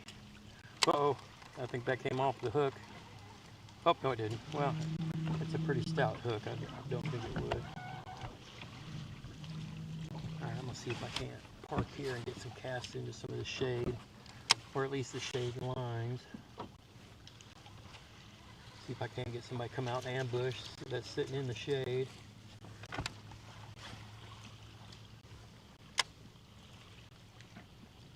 For what these silly cat toys are going for these days, you don't want to lose them. Even though Hags of Sun on they restocked their website, they just moved into a bigger warehouse in Texas, and you can get it for like $10 on their site. I know the Quickie is like all the rage, but when you see them going for $200 on eBay, I was like, I'll take the Hags.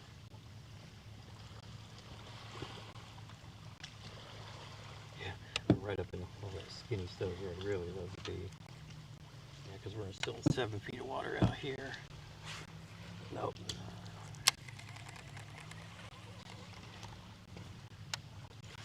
Oh shit. Yep, too big of a cast. I'm gonna have to pick that bird's nest out as we hit the tree. Shouldn't take me a second though. I'm gonna start working my way around this left bank, because I feel like these fish are out of these flats and are probably heading back out to the main lake anyway. But I'm fishing behind, I think, 2 other boats that I saw working this bank earlier, so I'm hoping I give enough time to let them reload or get somebody moving up to want to eat.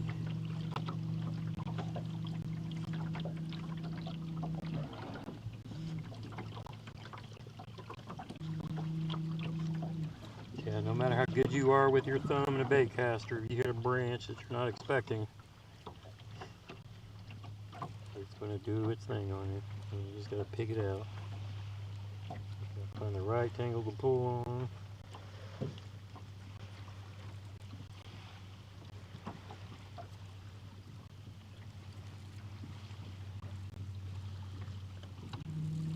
There's the one.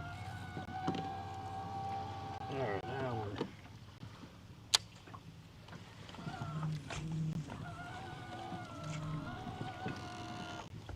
Oh, not paying attention to my foot.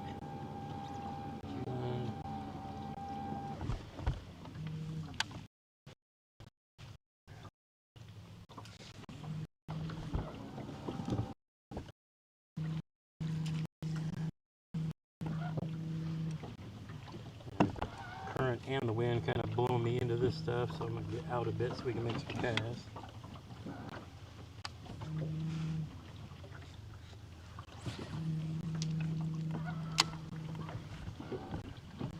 That's the hard part after fishing out of a kayak that you have complete control over for so many years.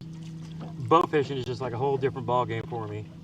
Most people that run boats, you know, they run the trolling motors, you know, with their mind, so to speak. It's second nature to them, which for me it's completely different because I'm used to steering with my feet left and right out of a kayak with a different way, and so for me being in a boat is like a completely goofy experience because I'm basically a newbie all over again.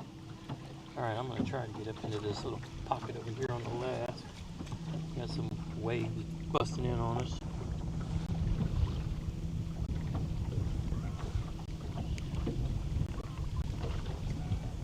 That wind has really picked up. That's pulling me harder than I thought it was.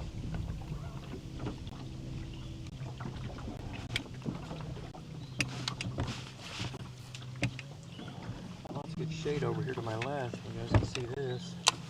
But I gotta keep an eye on the trolling motor so the current doesn't the waves don't kind of blow me in.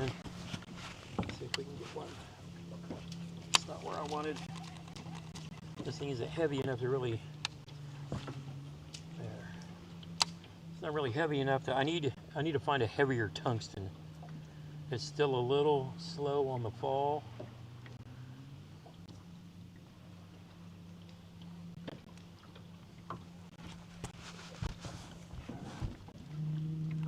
I may, thinking about it, I might take like a tungsten wormmate, see if I can like push it into it.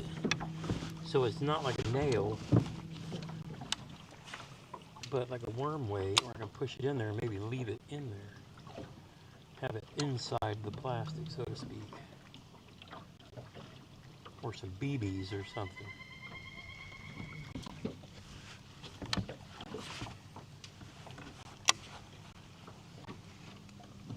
Watch out with with the water being up like 12 feet, and then the waves and wind coming in, I can't kind of get in there where I want to be.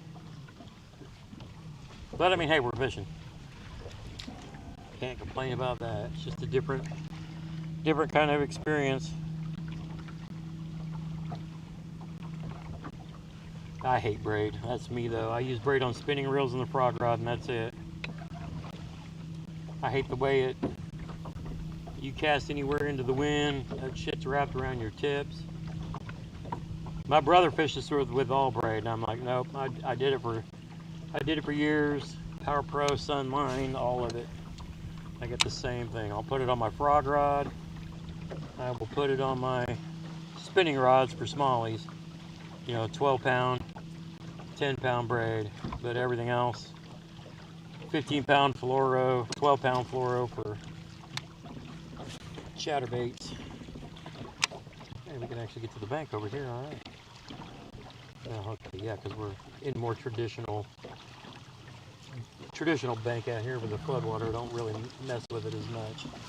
See if we can lay this right next to that log right there. There we go. Anybody under that? Oh, here we go. Yeah, we can actually cast and get into some of this shade. I have to pick my jig back up now, or a Senko. Senko time. Senko de Grandpa. Now we're gonna fish out now.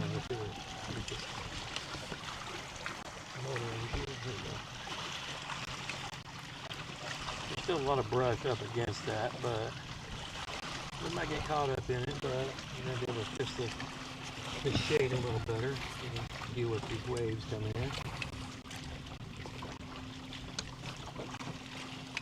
Kind of move my camera over to the left side of my chest a bit so you guys can get a better angle.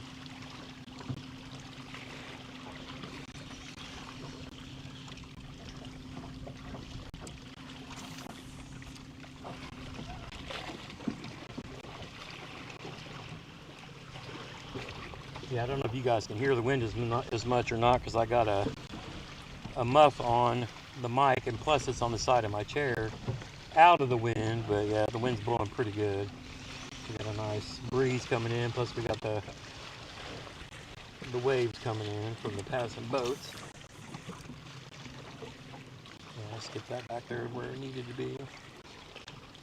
See if we can find somebody big hanging out over there.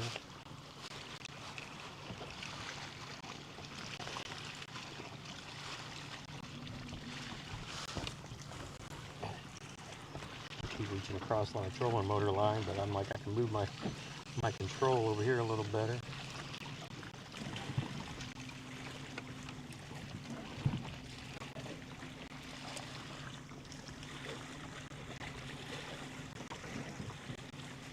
Get a little closer in here.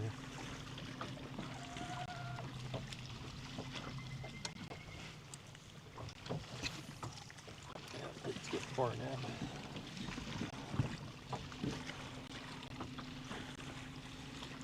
I'm trying to get where I can skip up under the overhangs. But again, relearning to do everything from the boat versus the kayak. Kind of fun, but funny. Probably funny to watch. Yeah, because that just landed on the water, didn't skip at all. Let's see if we do what we're doing. There we go. Get up under the branch, let her fall.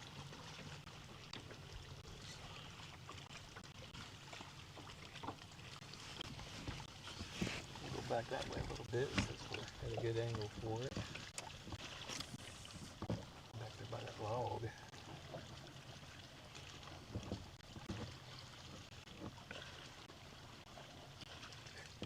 Yeah, the screws in my seat have worked themselves loose, and now it's getting a little unnerving in the wave. I've got to pick up some Loctite on the way home and tighten that down tonight. I am shaking my seat way more than I should be.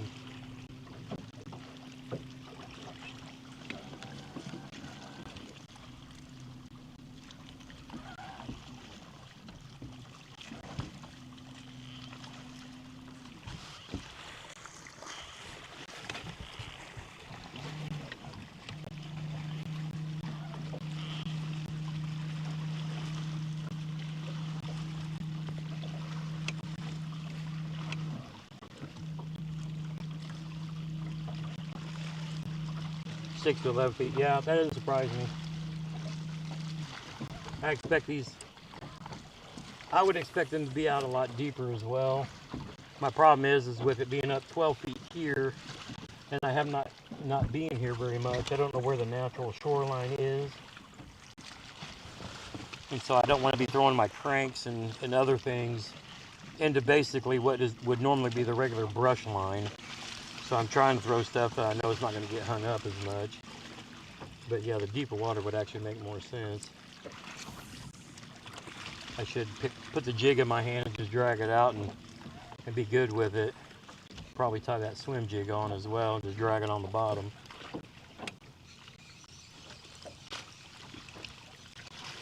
That would be the smart thing to do.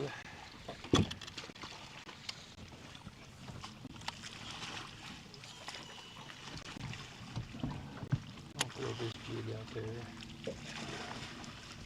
I should probably cut the quickie off and throw the swim jig on. But I like the fact for pulling it over the brush.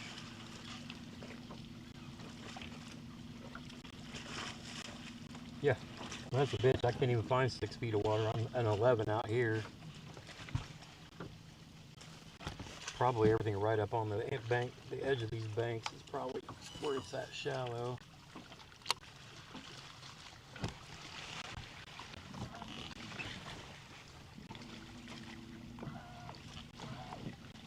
Yeah, even as close as I'm right here, I'm still in 10 feet with this flooded timber. See if there's anybody at the base of that tree.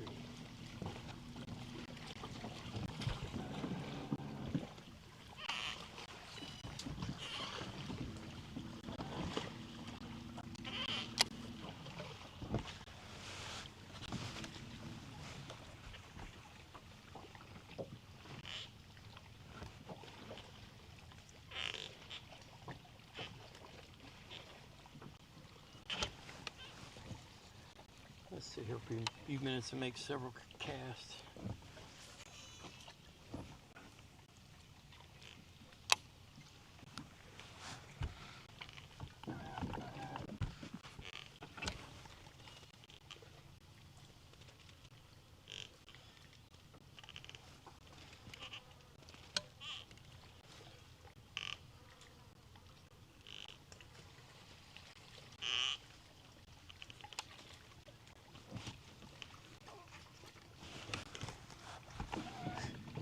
My chair is rocking so bad. Definitely needs Loctite.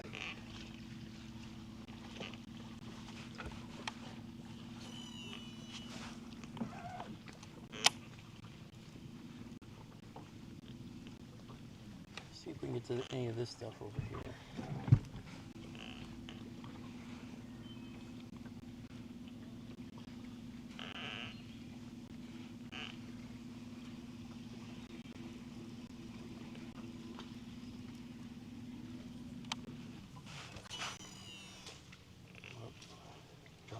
Dropping the water right there. There we go. There we go. We're kind of out of the wind now. We got a little block going on here.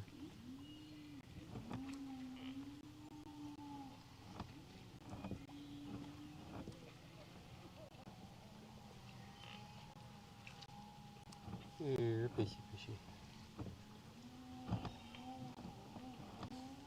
I'm dragging through all kinds of brush right there.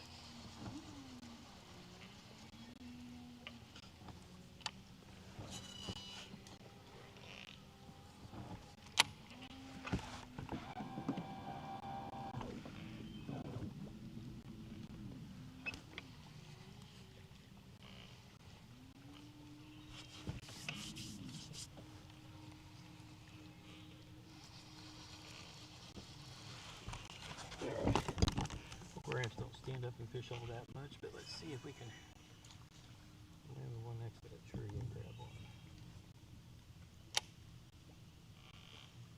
Hey, we're down to 8 feet now. This looks bassy.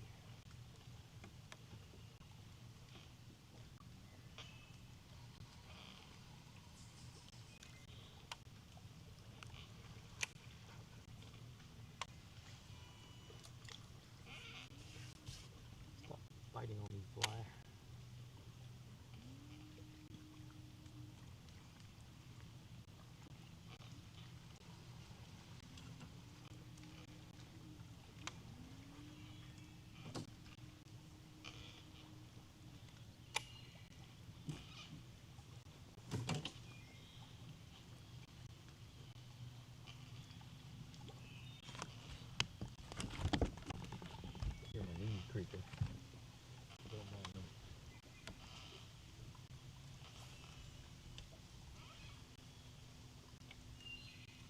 see bluegill in the water right there. Anybody under that log?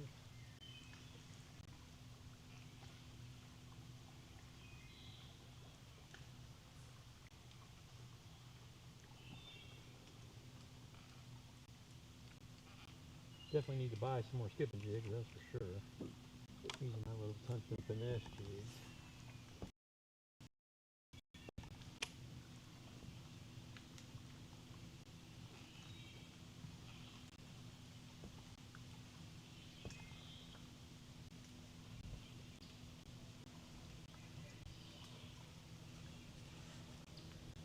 Trying to remember, somewhere in here, I thought I saw like a rocky bank.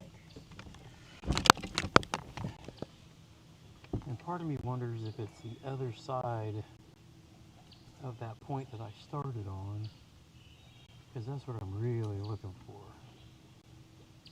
And I can't tell from where I'm at here. I'm gonna cut the phone real quick while I kind of scooch this out of here.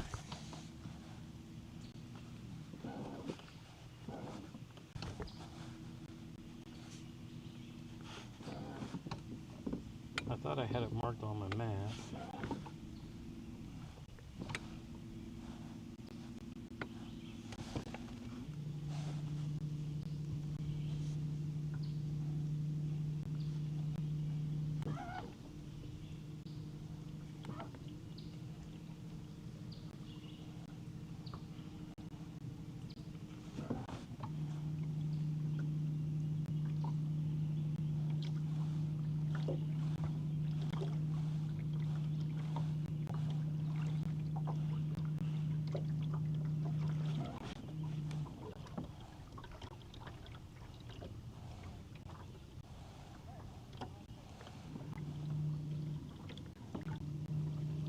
Oh, they actually call that road a boat ramp. It didn't look like a boat ramp.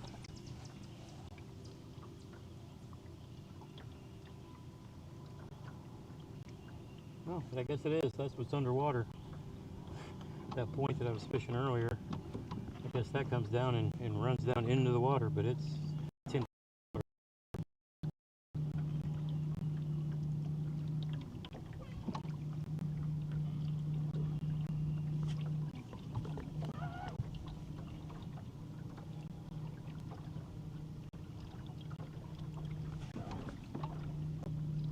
I thought some of that was marked as like rock at some point in time.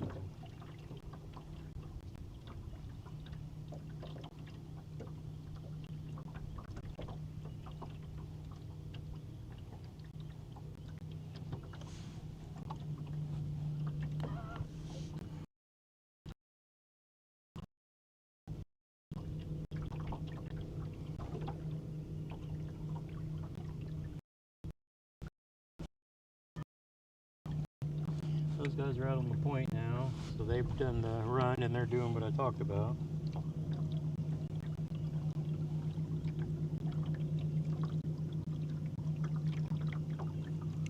I could have swore there was a rock in some of this somewhere.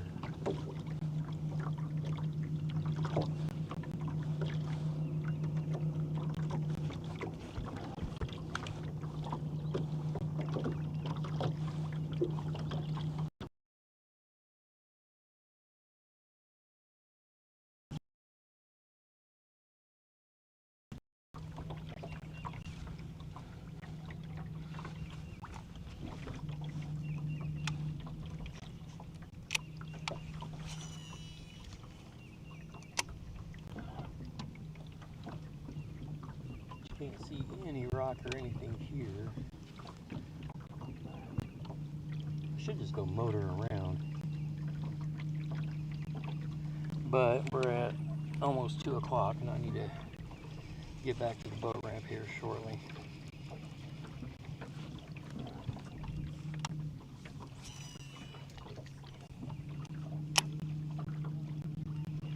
Need to come up here and just drive around without grabbing any fishing poles out.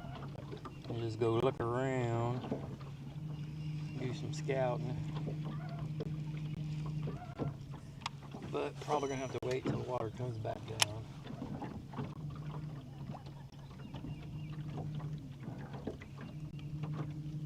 Alright, let's go ahead and get work our way out to this point. I ain't skunked all year, but if I'm going to, it'll be Monroe, guaranteed. Guaranteed. Me in this place. Either I catch a big one or I don't catch anything. This is the way this place goes sometimes. I need to go study my old maps.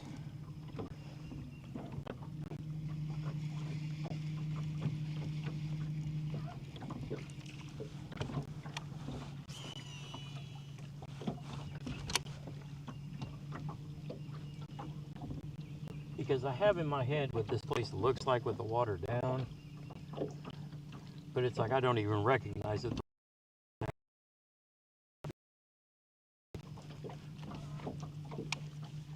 But I've got some old maps I need to go look at that I think that'll show me there's some rock in this area somewhere. So I know there was, and it might just be part of where the boat. Actually, that might be a smart thing to do. Be up to go over there and cast up that road and drag down that gravel. It'd be too hard to hold position with the wind and the waves coming in.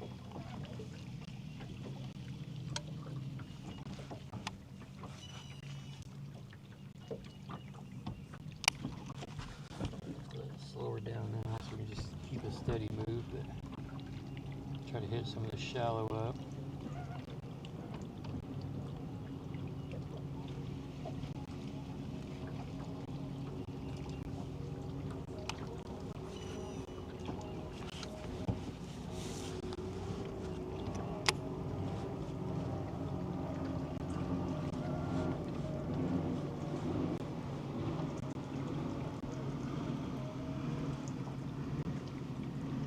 I didn't even know that bass boat was back there.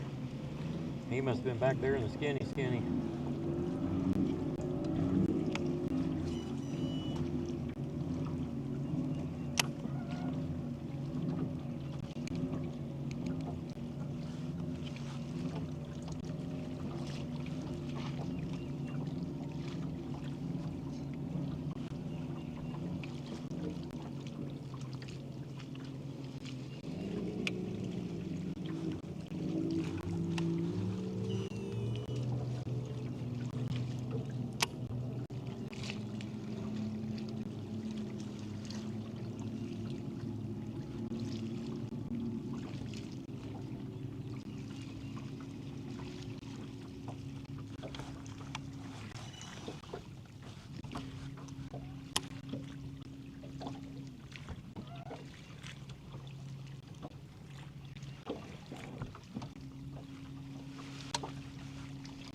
I'm gonna have hell getting the boat back on the trailer thinking about it too. The water's all the way up to the top of the boat ramp into the parking lot, so it is gonna be a pain in the butt. That might be rock.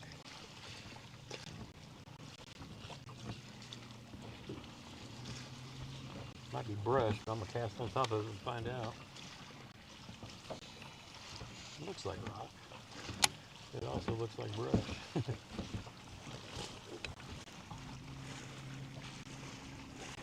Yeah, I'm still gonna let it do that here.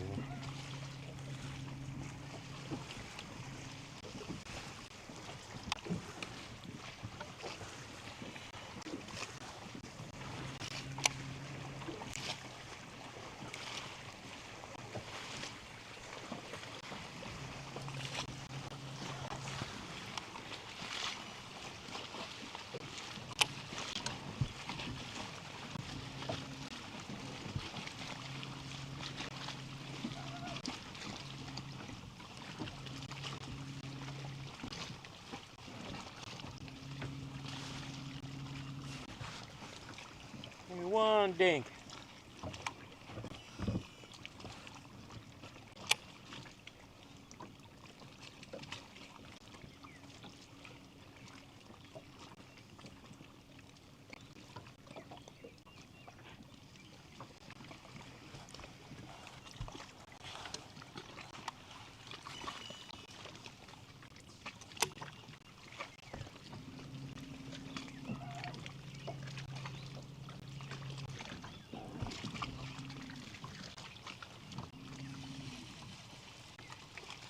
right, where's my swim jig?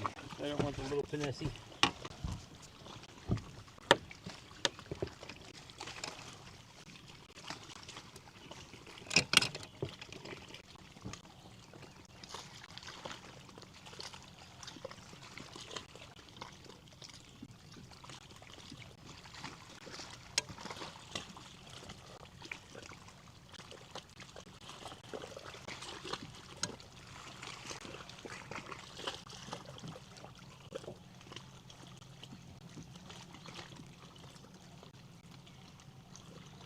Old swim jig only because it's gonna be a big one too, so jigs catch pigs.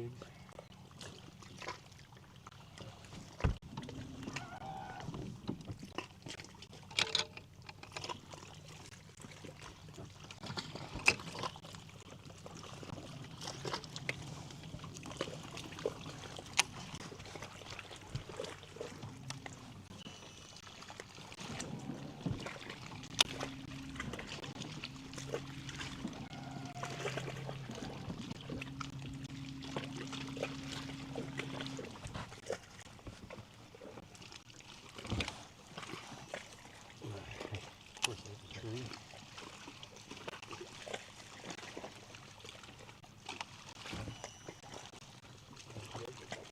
Skinnier one.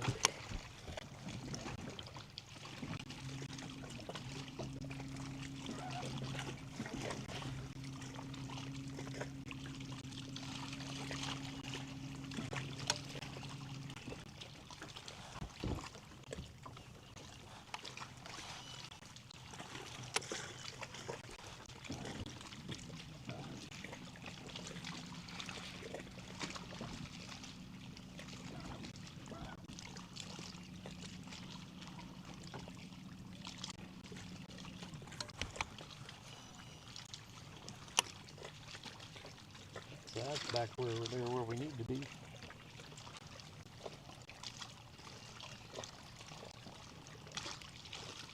Ah, we'll be fine.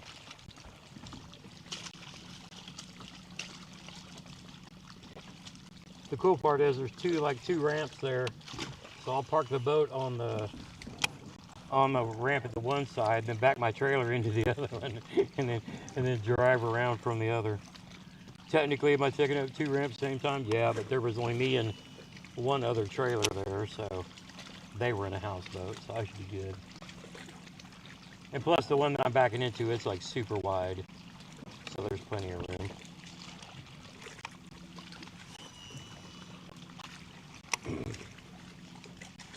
I just don't like beaching my boat on concrete versus sand or the bank.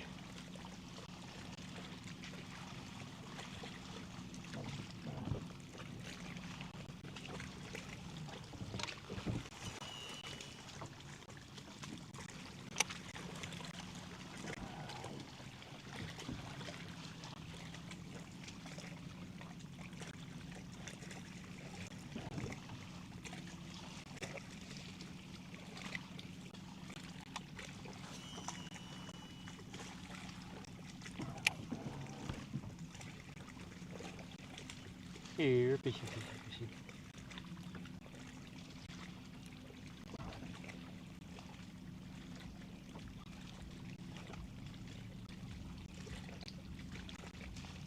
They are tight-lipped today.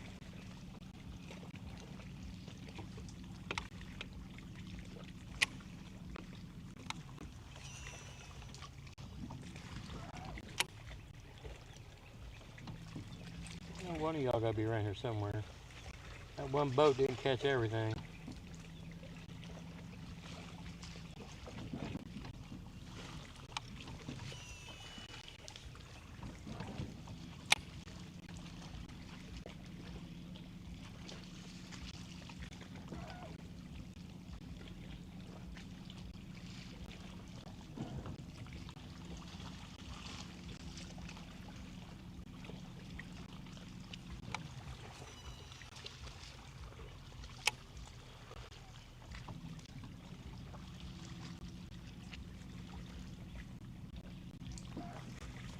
Let me fly.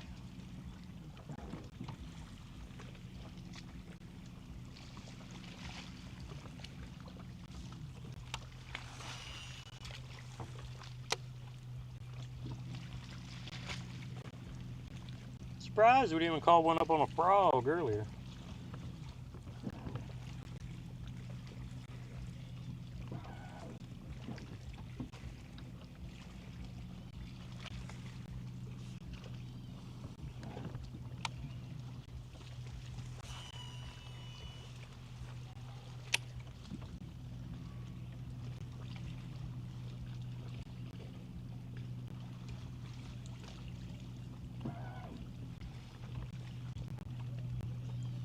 All this stuff's flooded.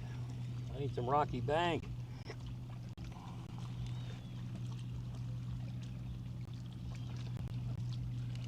Oh, I know.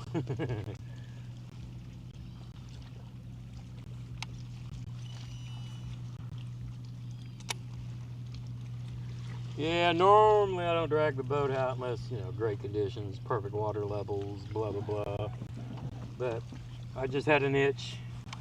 I knew I shoulda, coulda, woulda stayed home, but I was like, I could be out just live streaming, chit-chatting with peeps, taking them fishing. Maybe catch a fish or two. But hey, you never know. Ain't gonna catch them from the couch, that's for sure. And trust me, I've spent 9 months sitting on the couch. I was like, I don't fish on Sundays unless there's a tournament, especially with work on Monday, especially when inspection coming up. I got to be at my best. But it is gorgeous out here.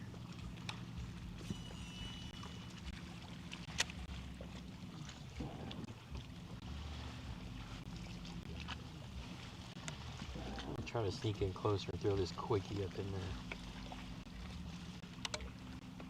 But hey, I did manage to record another video for the channel. We're trying to get the YouTube channel booked back up now that we've hit 35,000. Isn't that crazy? That's like a basketball arena, if you think about it.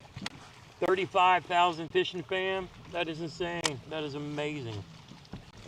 If you'd have told me I'd have 1,000 people subscribed to my channel 5 years ago, I'd have told you he's crazy.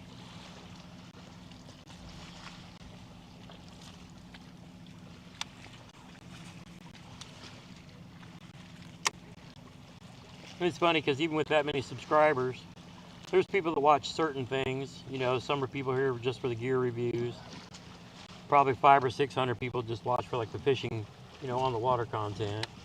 It's a mix, but hey, we'll just keep mixing it up. I'd never make a living on YouTube, that's for damn sure. I just do too many different types of things, I guess. I can't make reviews just to make reviews. If I'll get something, I get something, and then I'll talk about it. But I'll let the guys who do that stuff full time do that. I'll keep it fun for me. And we just make a mix of videos and let people watch what they want to watch. And then go live streaming, give somebody something to do if they can't get on the water. Yeah, isn't that crazy? 35. Wow.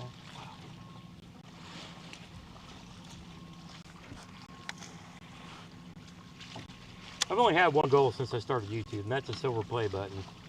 It ain't about the views. I don't even make, I think, $160 a month from YouTube being monetized. The guys that get like the tens of thousands of views, they're pulling in thousands a month, but I don't care about all that. If I just get a play button, that'd be cool. That would be cool.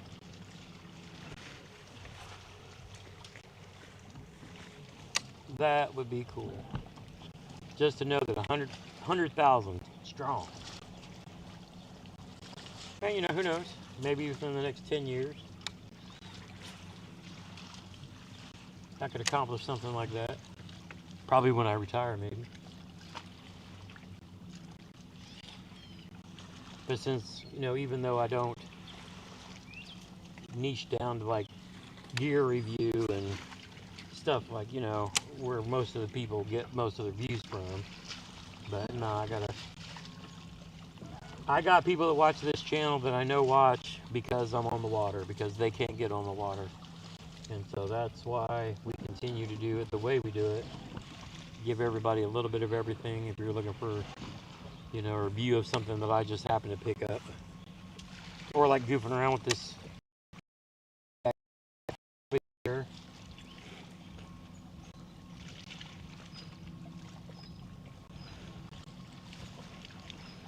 On the off chance that I get one bite on this funny looking cat toy. I've actually got the Morning Dawn one tied on because it stands out in this water a little better than the kind of like the chartreusey one that'd be good in clearer water.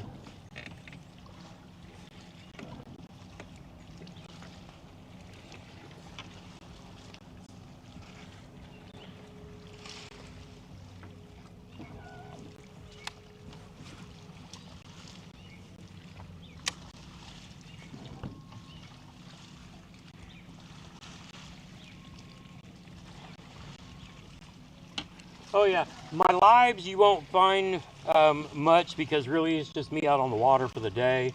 And if I catch fish, I catch fish. But I've got a lot of actual videos from like tournaments. And, you know, I'm not that guy who hides where I fish. I literally have people that I compete against watch my videos. You know, we know, I know, they know. But I mean, my goal, I don't care, you know, how I do in the tournaments or not. Those for me are just for fun. But I've got a lot of videos on bogs, Monroe, some Patoka. So the lives you won't see as much, but the ones that are edited videos where I cut out a lot of the, you know, 10, 12-hour day into like, you know, 20 minutes. But you see where I fish on bogs, on Monroe, on Patoka, some other places around Indiana as well. Um, you know, so that you have an idea where to start and what to throw. That's my goal, is, you know, an idea of how they're being caught in those places. And you'll see, you know, 3, 4, 5-pounders caught. You'll see a lot of dinks caught. That's fishing. Anybody who's cutting all that shit out ain't being real with you. But my live streams are more just about give somebody, you know, a spot to pop in and chat during the day while I'm on the water. You know, I don't really go live on my well, I just started doing like the live streaming this year with the Starlink because I can't fish tournaments because I don't have a kayak. But you know, the lives are to give you some place to come bullshit and chit chat during the day, and then maybe I'll catch a big one. You know, my actual edited videos are for when I'm out, you know, focused on what I'm doing, talking about what I'm doing, and, you know, teaching you why I am, where I am, why I'm throwing what I'm throwing, you know, kind of that kind of a thing. So, yeah, you'll definitely see, and they're labeled Monroe, Patoka. You pull up,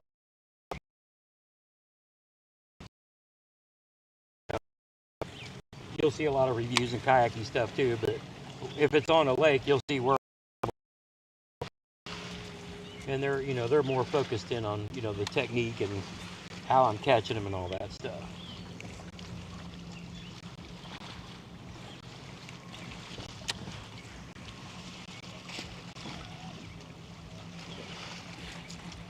Yeah, and sometimes if it disconnects or whatever, just the audio back up.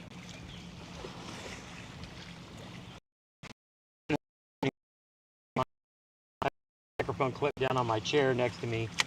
I'm going to start, I need to put a magnetic thing on top of my bracket that I put my tablet on where I read the comments from, and so that way I can clip my mic up there. I've got a spare magnet I glue on top of that, and that'll actually work better. And that way I can keep that microphone charged.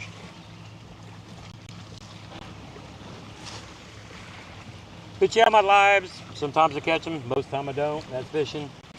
But yeah, my actual videos, if it was worth making a video, if I caught stuff, then that's when I make a video.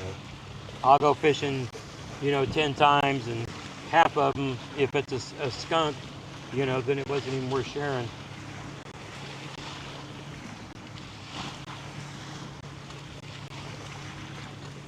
I always start my videos, I'll do a review of something or talk about something or teach something, and then I'll go fish. And then, so if there's, you know, there's always a video, because it's, you know, today's video I'm talking about how I rig these hags baits, the hooks I use, the line I use, the weights I use. And then, you know, if we catch one, we catch one. If not, you kind of see what gear I use to talk about them. For a bait this big and as heavy it is and as slow as it sinks, you know, it'll be an independent video. If I catch one and can tie a fish to that too, then so be it. But I know enough other people, and we see the guys in bass catching them, you know. You can't always come out and make a video about a topic because the fish don't always cooperate. Today might be a crankbait bite off this point, you know. If I was smart, I would come off this point and go park, you know, 75 yards that way and cast up to this point and drag this big crankbait down. And that's probably what I will do last.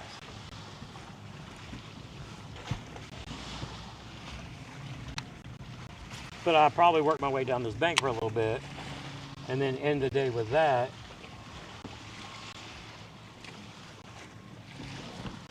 And then get my butt home and off the water, get rested up for tomorrow work.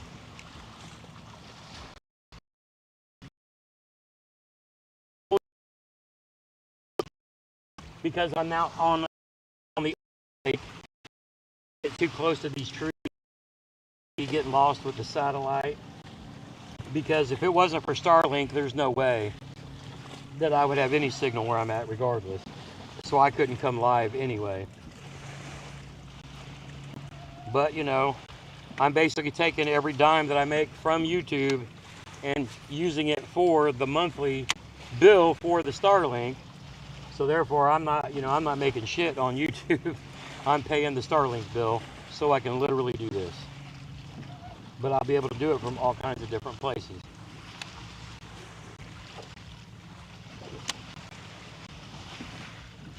Well, I'd love to be able to find some place where I get a little closer cast.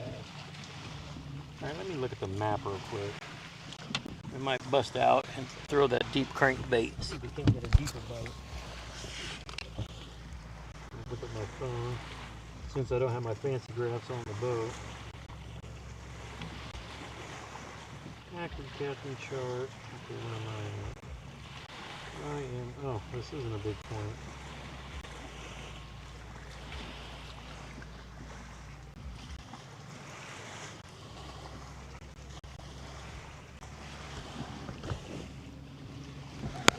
Big point. Let's see something. I need to move enough on this map to see where I'm at. The big point I'm thinking of might be out there where that boat with the slide is. I think this is just another cove that dips back in, or this might be the shallow. Oh no, that is a shallow.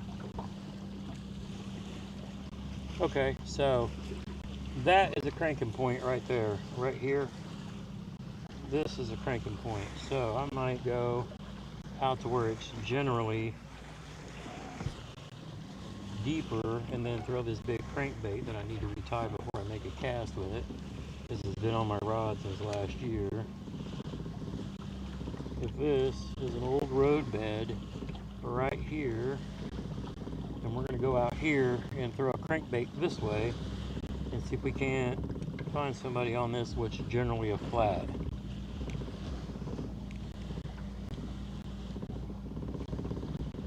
So we'll go out what I think is the middle of it, turn towards the shore, and grab a big Monroe crankbait and drag it in that way. So let me set my phone there so I can watch where we're at.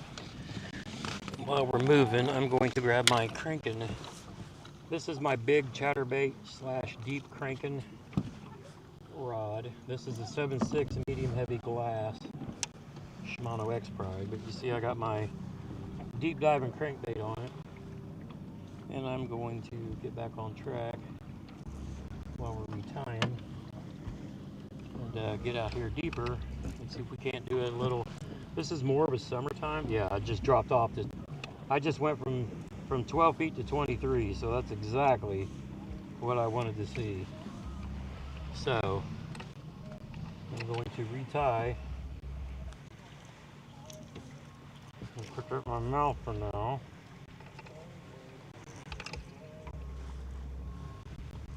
I can't figure to take my glasses off.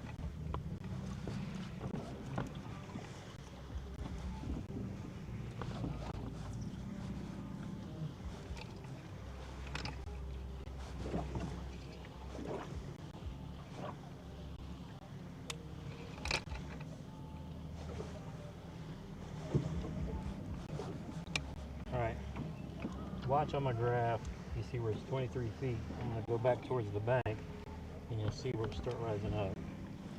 So I'm going to turn in. See that right there on the right side? Boom. That's what we want. So now I'm going to back off, get out here deep, and we're going to pull that crankbait off of that edge.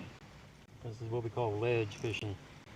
Might be a little early in the year for this. This is probably more of a full June kind of a thing, even though we're at the beginning of June. But this is a post-spawn summer pattern. And what they do is there's a bunch of the fish in the population, they love deep water, and there's a bunch of fish that love being skinny water. That's why in the heat of the summer, you'll find a bunch in 3 feet of water up under a boat dock that you throw a Senko at. And others you'll find that prefer deeper, cooler water, and they'll hang out and they'll push up shallow to eat on points like this. It's just their preference. It's kind of like some people, you know, you and your wife or whoever, one of you might be hot-natured, one of you might be cold-natured. Normally, I'm a polar bear, but I'm on blood thinners because of my heart attack. And my wife's going through perimenopause, so we're opposite right now. I'm always hot, and she's freaking always cold or having a hot flash. Don't tell her I said that. So I'm in 15 feet here, so I'm on the ledge, so I need to get back out here. These waves are throwing me like crazy. And I need to get back out here deeper so I can go from where it's going from 15 down to 24. So now I'm on the flat. Now normally this would be in a couple of feet of water, but we're up 12 feet, so it's at 16 feet. So what we're going to do is we're going to go out here on the other side of that ledge and throw up here on this what's normally flat, and then try to pull it off the ledge. Hope that makes sense.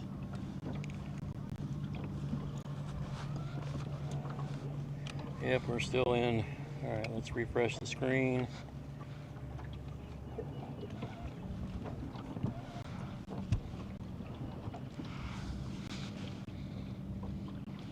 Go back to live chat, make sure we get everybody. All right.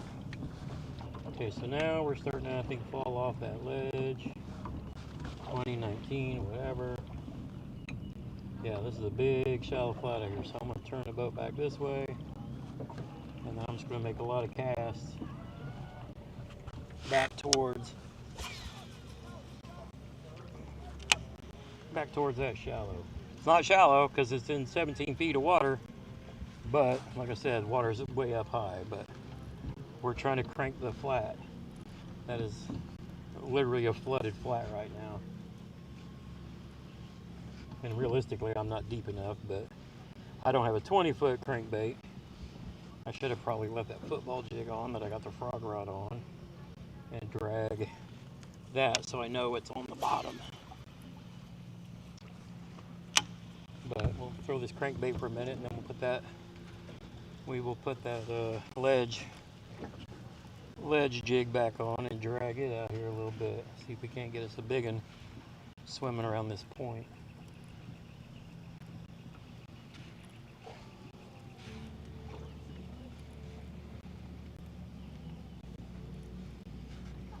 But I'll be back up here again in a couple weeks when the water starts getting down to normal pool. I probably should have went Patoka today because it drains a lot faster. Monroe, they keep full a lot of the time because it is a water supply for Bloomington. So they take their sweet time draining it. Plus when it drains into the White River and Salt Creek. And so they got to be careful for flood control for that too.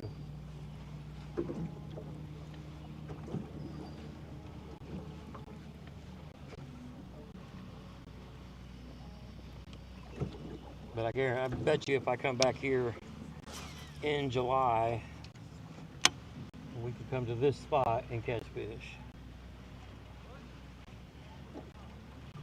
I don't know if I'm diving deep enough with this one, but I'm gonna throw that ledge jig on. See if we can't drag the bottom.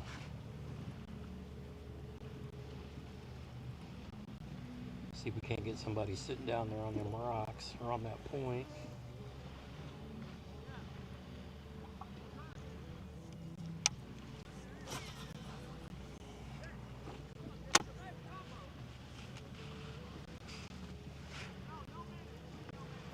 frog off and throw that jig on. That's a half-ounce jig with a big crawl in the back, so it'll do what we want it to do.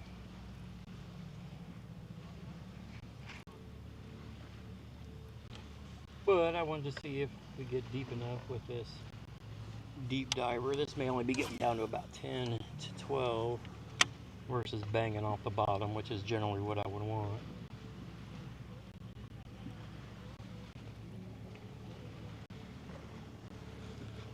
What time is it? All right. I'm gonna do this until about 3 o'clock, and then we gotta get going.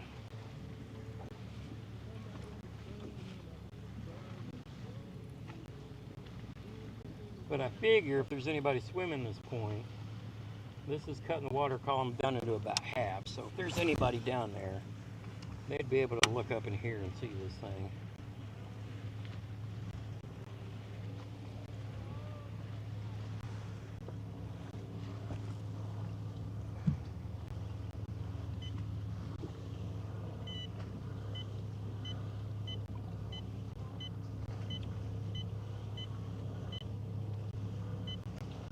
Let's get back to the map view on my... Oh, this one doesn't have a map view. That's the back one.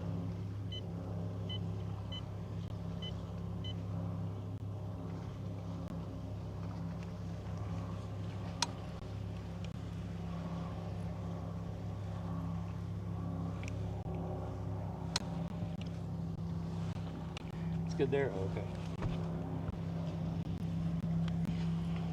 But yeah, you get out on these points and throw a deep diving crankbait or a ledge, a football head, jig a heavier one. That is the play for these bigger lake bass. And I'm letting the waves kind of push me in a little bit, which is okay because I know I'm diving deeper than I probably think I am. Let's go ahead and tie that other jig on real quick, because I want to get on the bottom. I got bow hook coming back up through there.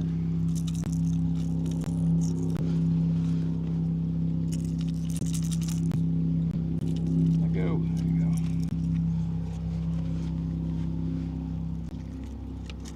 Now, if I had a heavier chatterbait with me, which, you know, thinking about it, I do.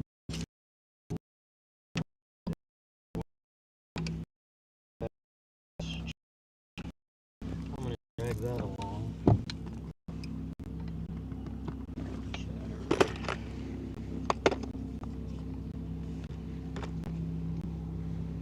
Where is that? That's a big blade.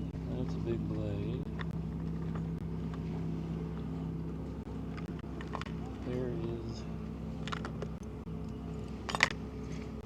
Oh yeah, right there. And we'll go with the big flush. Or do I want to?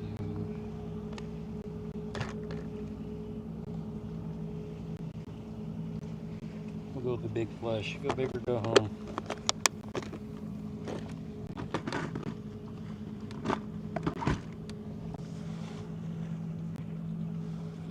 Yeah, I forgot I had this. I still had one of these big jigs left.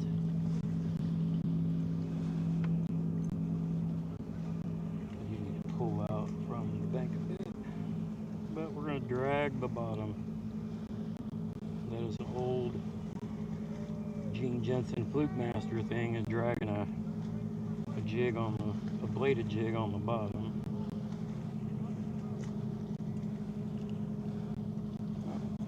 They're a little straighter.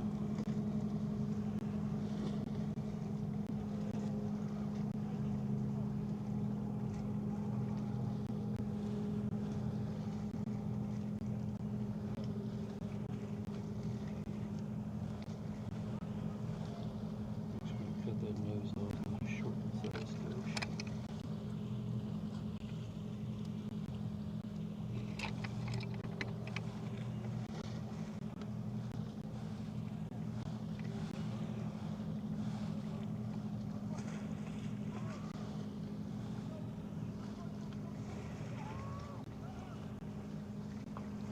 we go.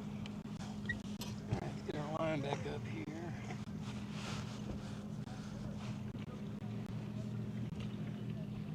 I said earlier I haven't caught a chatterbait fish this year yet, so hey, I'm doing a little deep point hunting.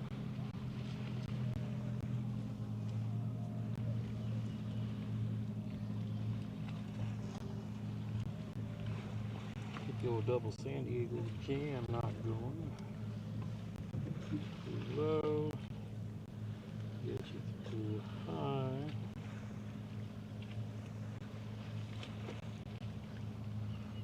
Weight her down, tighten her down. Boop.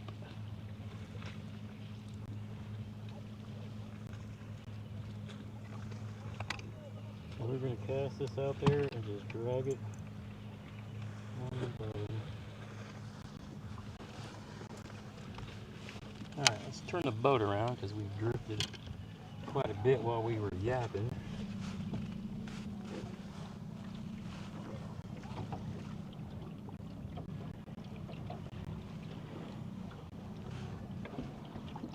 Get back out there on that deeper part of that point. You can see we're way off to the side of it now.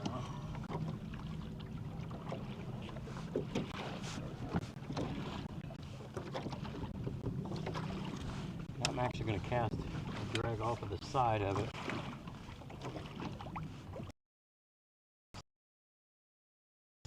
Doing the same. While we get out there, I'm going to make some casts out and drag off the side of that. And then we'll get out there and turn around and face back towards the bank.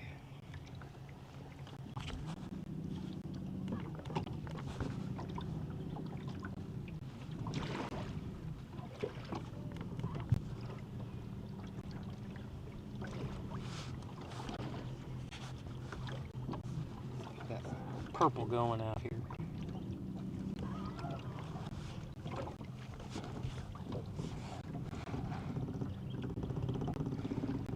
How's the cat toy been? Don't know, hadn't caught a fish on it yet. I don't think I've been in places where I could really, I haven't fished any boat docks or anything like that with it either. I've just been kind of trying to figure out how I want to fish it. And then I'm gonna have to find, well, I've got a spot, the next place I go fish, over on bogs, since I know the condition of the water over there. I thought I'd be able to fish it the way I wanted to fish it here today, but I can't. But I've got some rocky overhangy areas on bogs that I'm gonna go test it, and probably do like a whole video on that too. But I haven't been any place yet to kind of fish it the way I think that I'll catch them on it. For me, it's a very much Texas rig Senko type bite. I've tried to play with it some here, but this water's up so high. And again, I haven't been on this lake in years.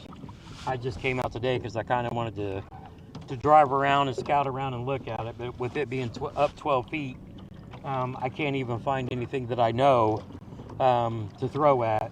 So we're just kind of out here playing today. But I also wanted to see what the water conditions look like for future trips too.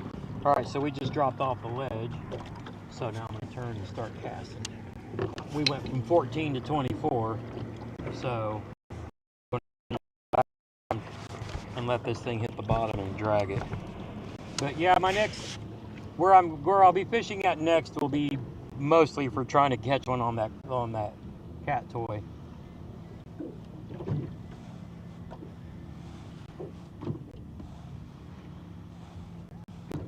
So we're out here dragging this 1/2 ounce jackhammer from a flat off this ledge,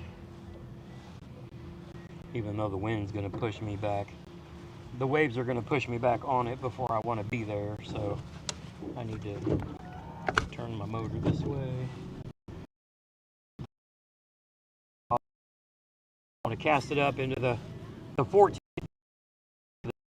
which it's 14 feet up there when it's normally 3 feet into 15 feet. But this, all the rains have this lake up about 12 feet right now. So I am just going to drag drag this jackhammer down this ledge. But yeah, where I'm going to be fishing at next, it'll be focused on the quickie because I've caught fish there. My first trip out of the year, I was throwing a Senko, but I kind of needed to figure out how I wanted to fish that cat toy. And so now that I think I've got that worked out, now I'm going to go fish a place that I think that'll really catch them on it. That'll be out at bogs.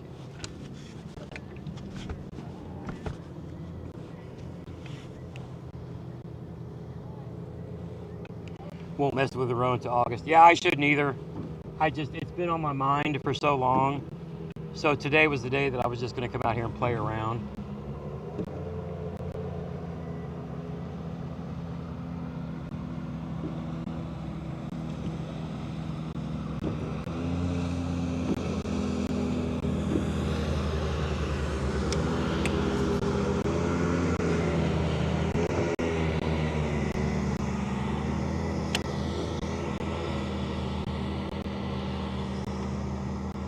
Yeah, generally with this weather, normally I would go up and put in at Crooked Creek, but I just knew I was doing a short trip for the day.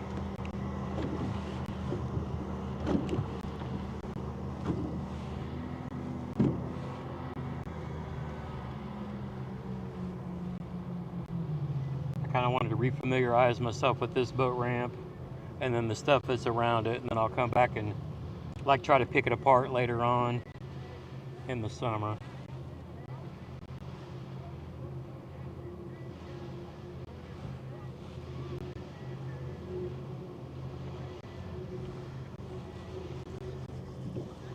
I need to leave this alone until I feel it on the bottom.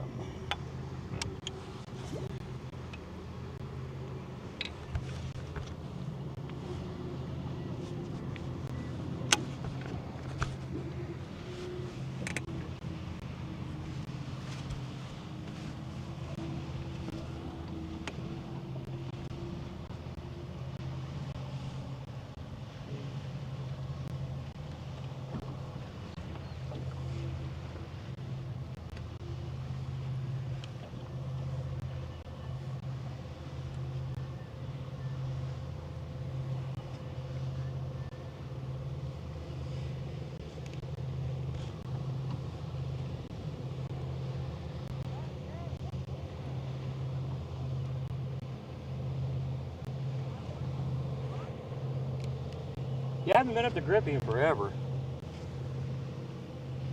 I'm like, if I'm up here, I may as well go to Lemon. But I know a lot of guys that kayak fish over there.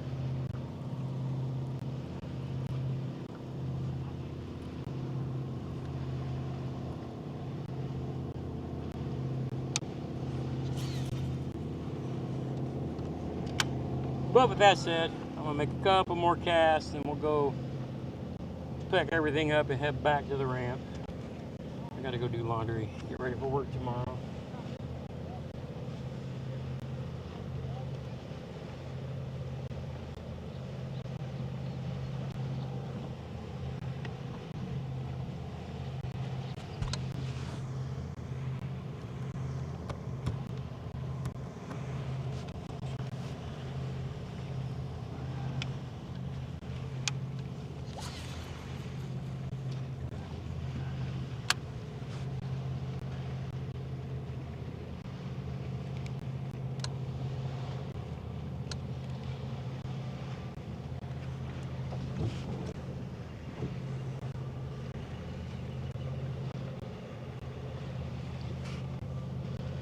Yeah, one of the sneaky things about Lemon, if you got a kayak or canoe, you go back there and park in the bird sanctuary and drag your canoe and go put it back in the back where the pads are.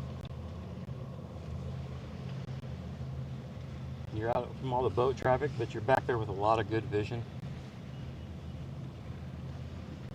Used to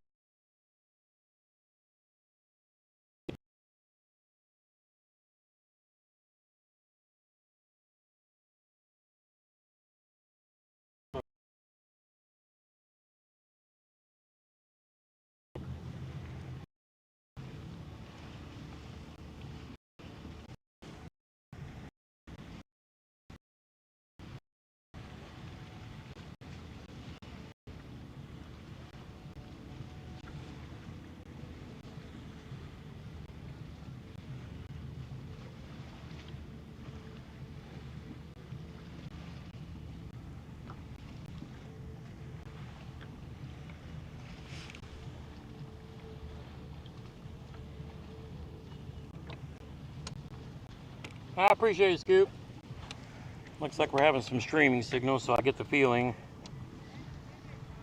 Oh, dude, I can't. Appreciate that. That helps. Every little bit helps.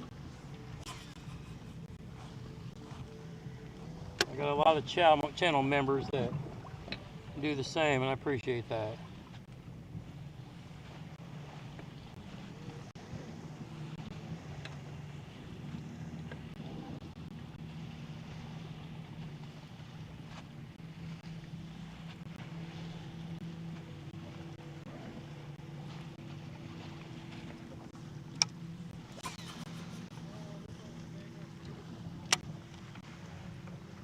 Seems like we're in and out of signal. I don't know why I'm far enough out from the bank that... Oh no, I didn't mean to do that. What did I do? Go back.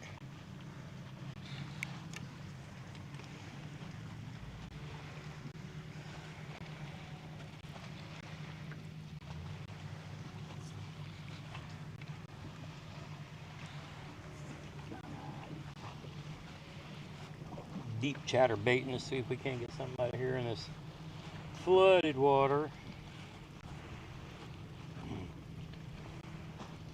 Using this half-ounce jackhammer versus normally a 3/8 I'll throw. But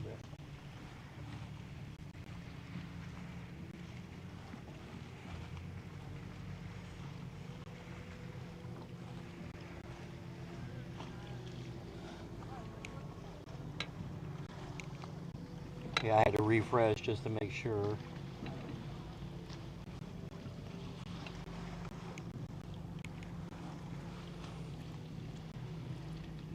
Yeah, but who knows where these bass are right now. Post spawn, still spawn. Beginning of June is always funky. I always like coming out here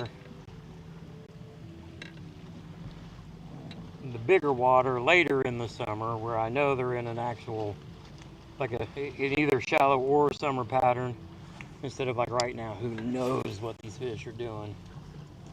Plus in the flooded water, I mean, everything's just jacked up. I can't get up to like the cut-right marinas where I like to skip and fish the boat docks because they're all flooded out.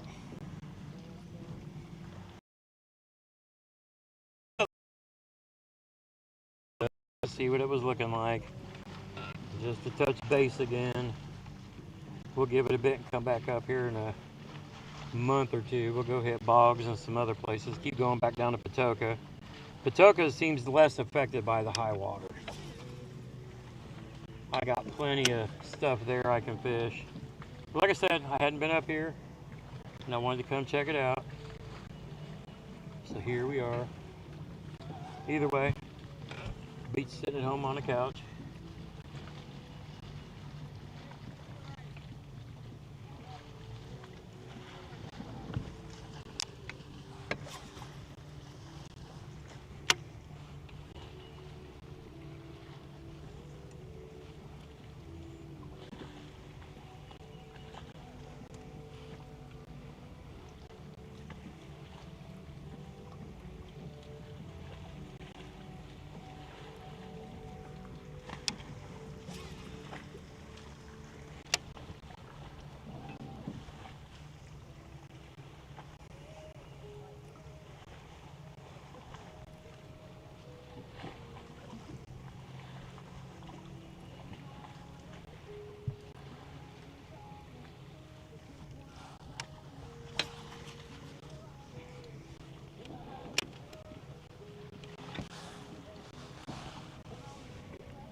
What's up, bro? You get on the water today?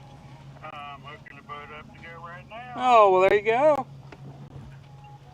How'd you like this? I'm out here on the flooded plains of Monroe. Look, Oh, you went to the Dead Sea. I did go to the Dead Sea, and that's what it's been so far. It's up about 12 feet. So even in areas where I think I might even know something, they're all way underwater. Oh, damn. Yeah, but I mean, like I said, I wanted to come up and at least look at the boat ramp, you know, kind of look around so that when I come back, I can look around a little seriouser. Probably wait till like July or August before I come back up again. Right. It's up so high. The water was in the parking lot at the top of the boat ramp. So loading up will be fun. It'll be doable, but you know, but yeah, I just wanted to come up and look and just see and at least have like something to start with the next time I'm here. But you know, I did shoot a video that I can upload later, so that's good. But is there a race today? Yeah, but it's not till 7. Oh, okay. Yeah, When? I'm actually going to go help Josh Oh, okay. because he drove all the way from Pigeon Forge this morning, and today is the last day of mayhem, Oh, okay. so he needs to get some upgrades if he's going to make it.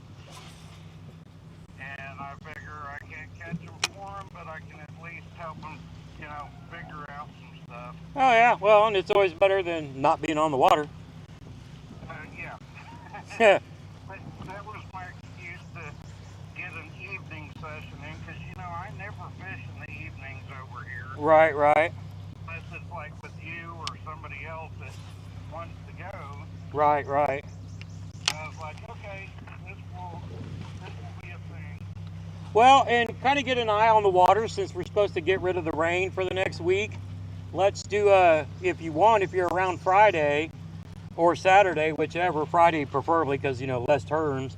Let's do a boat versus kayak derb and have some fun and stream together. Yeah, let's plan on that. All right, sounds good. Cause yeah, I just wanted to come out for a few hours. It's gorgeous out, but Right. I gotta get home and get rested up because inspection starts tomorrow. So Oh, okay. yeah, so Friday I'm going to need the mental. Oh my God, I hate all these. I hate. Or if you think the water works right, maybe we do like our koiki or glide bait. See what we kind of one of those things. Dude, I got a bite on that prickly pear yesterday, Oh, did you really? and it swam, and I'm like, oh, look at that, that's pretty cool. Oh, yeah! Set the hook. By the time I set the hook, it was gone. Oh man, yeah, because I mean, if somebody's biting that, it's probably going to be a big one. Yeah, and it just kind of moved off kind of slow, like the big ones do with my worm, and it reminded me of that day on Sea Tick where I was fishing that frog in the middle of winter. Oh, full disclosure, I did throw a frog some today too. I was over the flooded brush, and I was like, I need something that's not going to get stuck, and I was like, I know just the thing. And then I just threw a jackhammer into some flooded brush. Probably should have picked the frog back up. Yeah, it's I've never fished up there in the flood, so. Oh yeah, and there's a reason why. You know what you're doing, and I was like, well, it's close, and I just want to go look. So yeah, I just threw my jackhammer into the top of a tree that's 2 feet under the water. Oh, wow. Yeah. I was like, oh yeah, I just threw that in between all these other trees and stuff, and yeah, that's another one of the shorter ones that's still not showing itself in the water. Right. But yeah, might have to get down and get this one, and then use the big motor to get out of it. Oh man, I'm screwed. That may just have to be a donation to the jackhammer gods. Oh,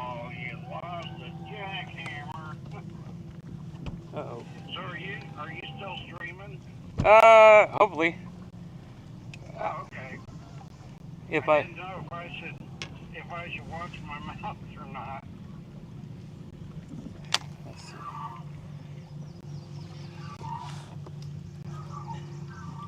Yeah, I don't think I'm gonna get that one back. I did not. I broke it off. Well, mark the tree and we'll go back after the water goes down. Yeah, they don't have to climb the tree. Oh man. All right, well, you get down there and get him, and you guys go catch some fish. I'm gonna poke around and look at some of this, and then get my butt back to the house. All right, I'll send you some pics if I catch anything worth it. All right, sounds good, bro. I'll holler at you. All right, later, bro. Later, bro. All right, let's go through a jig around some of this and get our butt back in the creek. See, we still got the swim jig.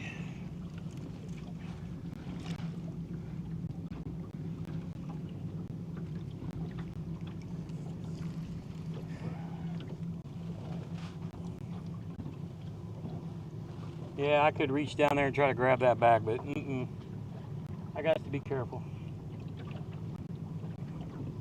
And I'm hoping with all this flooded stuff. Yeah, I should have been throwing this swim jig at that treetop anyway, not that jackhammer.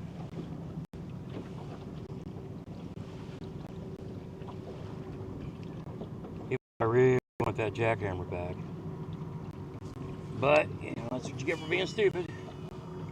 I can't risk stretching out and reaching because of the hernia, so yep, that was a donation. Anybody at Monroe, if you're outside the Boy Scout point, there'll be one sitting here in a tree waiting for you. That's what the swim jig is for coming through that kind of crap.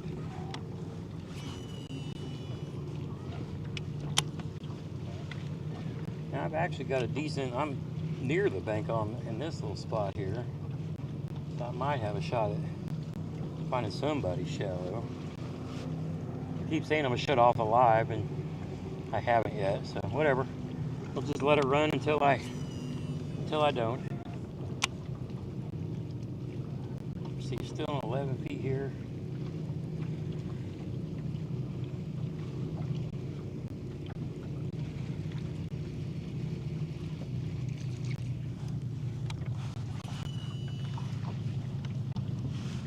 I'm thinking this point comes out in the water, so maybe it'll be something I can drag this over shallow there too. Just go ahead and turn back kind of straighten up. Well,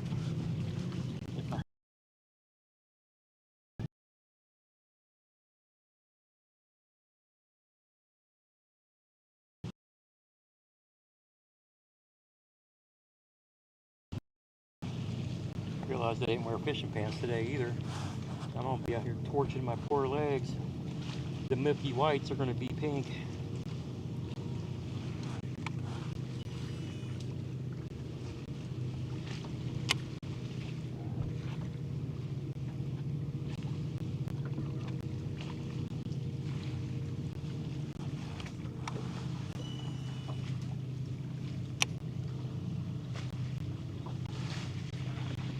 Look at me, I'm a bluegill. Come eat me, 6-pound bass.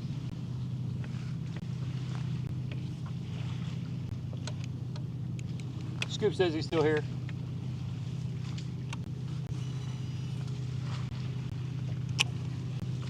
So you can probably put that canoe in there at the Boy Scout. Paddle out over here, snag you a jackhammer. It's like free treats.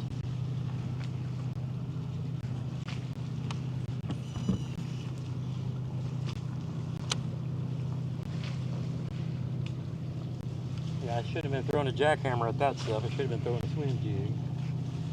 But that's my own stupidity. I'm supposed to know what I'm doing.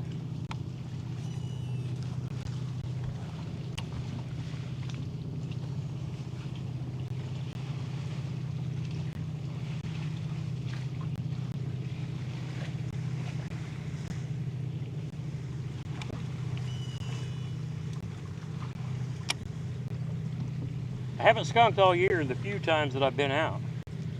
So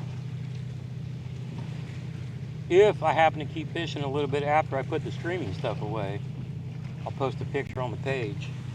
And of course on Instagram and YouTube or Facebook. But, you know, I'd like to be able to try to catch one here before we end the stream.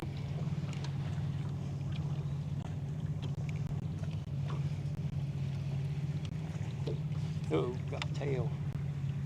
Got my tail hooked up on the back of the... There we go.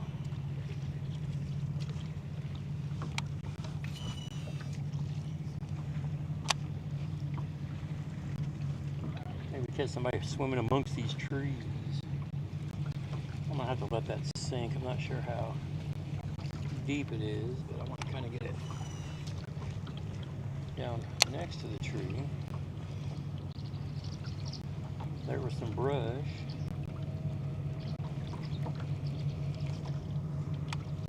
Whoa. Let the thumb slip a little. Let her fall down there into the base. See if there's anybody hanging out next to the tree.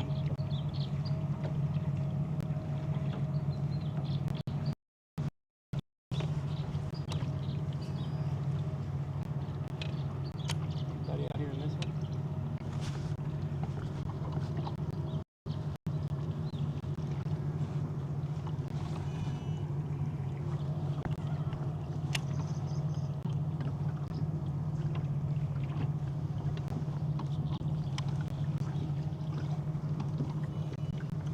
Yeah, thinking about it, I was talking about putting that ledge back on the frog rod, but I could have just picked up the swim jig and drug it.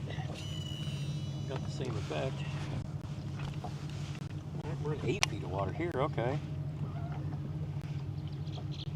Maybe we got a little something to work with.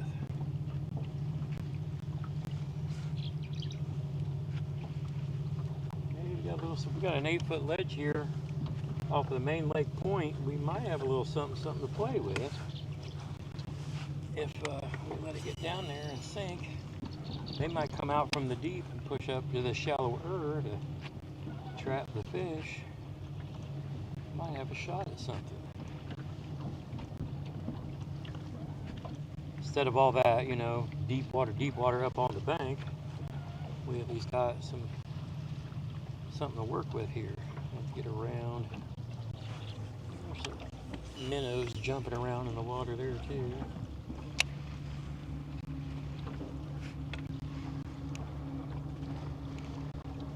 Yeah, my ears are gonna be a little burnt today. I'm gonna have to dig out my sunscreen and hoodies. Protect the skin. Let's scooch in a little closer.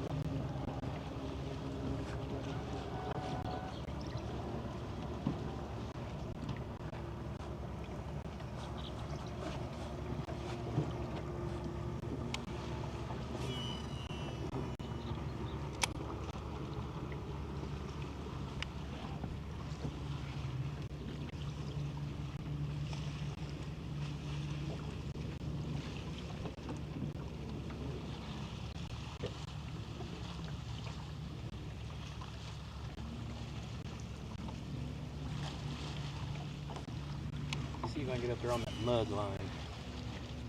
Of course, I look at the tree and cast it right onto the tree.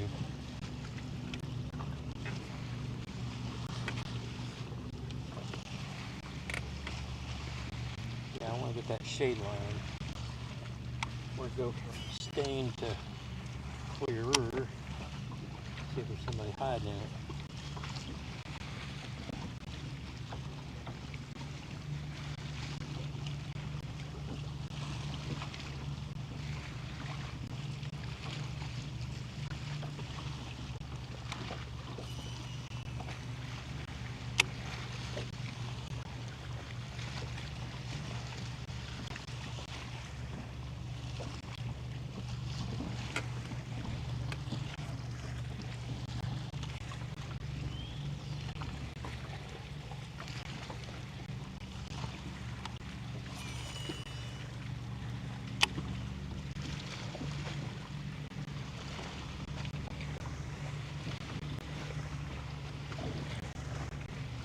Honestly, I need to put that hags onto this rod with the titanium, make it easier casting on me.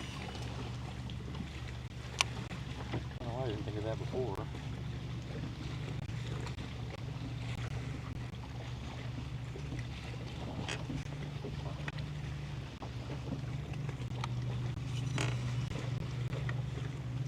Uh-oh. Oh no, it's wrapped around a branch. Let go, let go.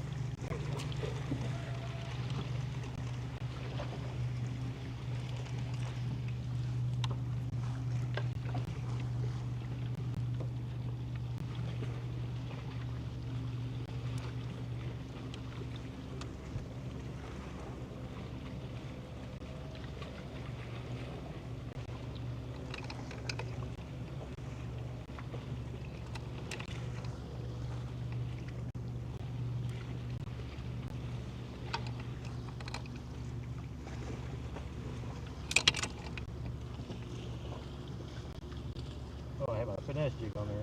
That's why. Let's put the swim jig on that. Put this on that.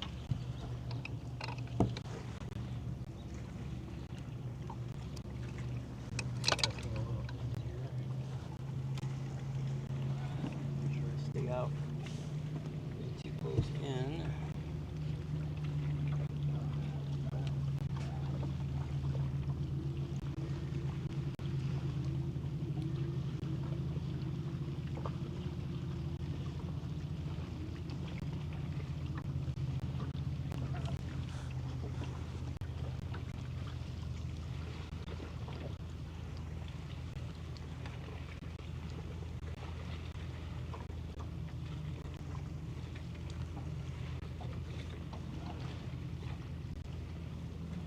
Line this spool anyway.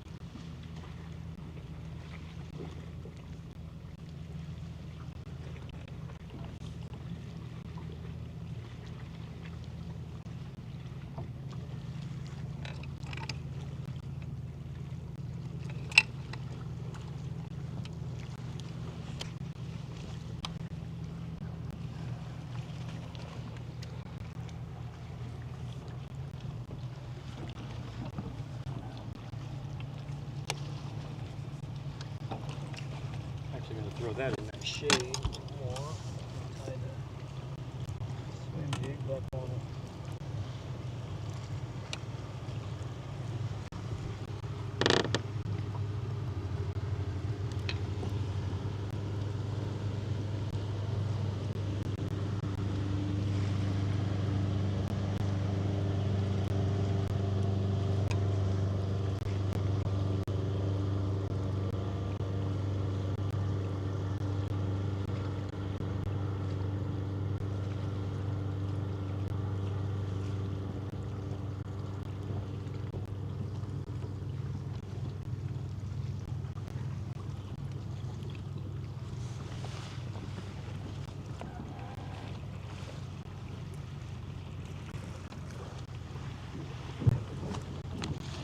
Oh, thanks, Wakefield. That feels real good on the midsection.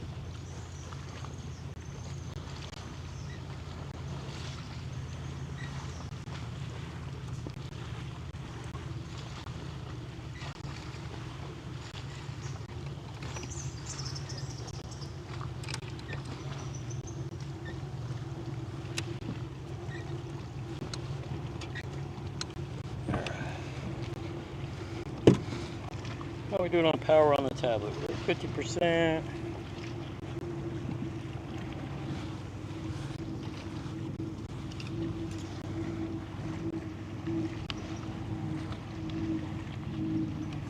How high is Monroe?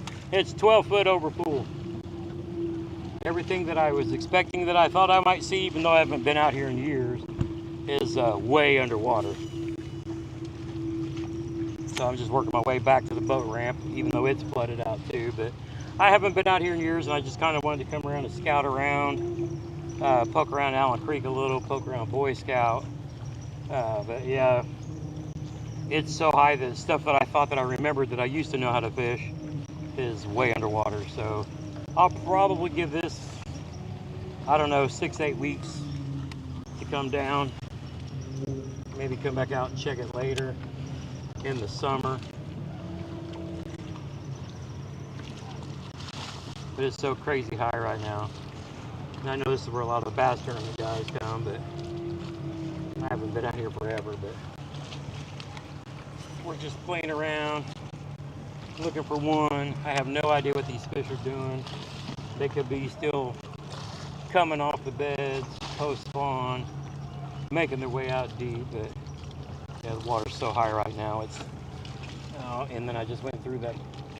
In a laydown, and I know I need not be throwing this on these shores where everything's flooded over, because just lost a jackhammer, but I am not about to lose this prickly pear.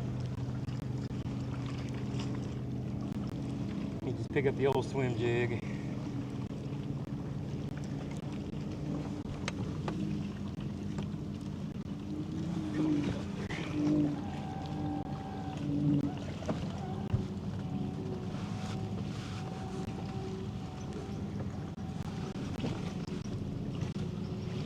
Waves pushing me into.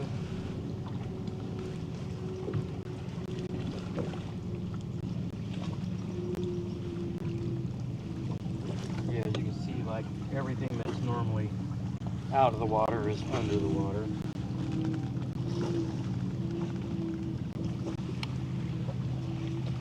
We'll save Mr. Prickly Pear for another day and just bust out the old swim jig. And a jig. I got a spot on bugs I want to fish this later, and I've only got a couple of these, so I don't want to lose them. Go back to the old finesse jig and the swim jig and work our way back around to the ramp.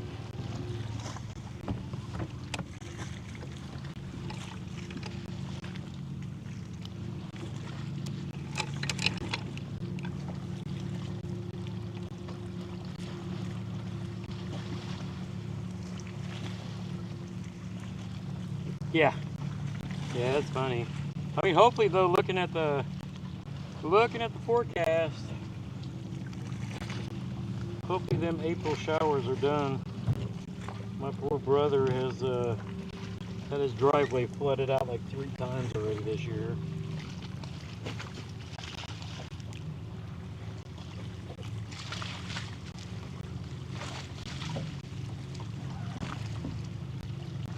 Yeah, I knew I should have went back down to Patoka today, but I wanted to come up here just because I haven't been up here in ages.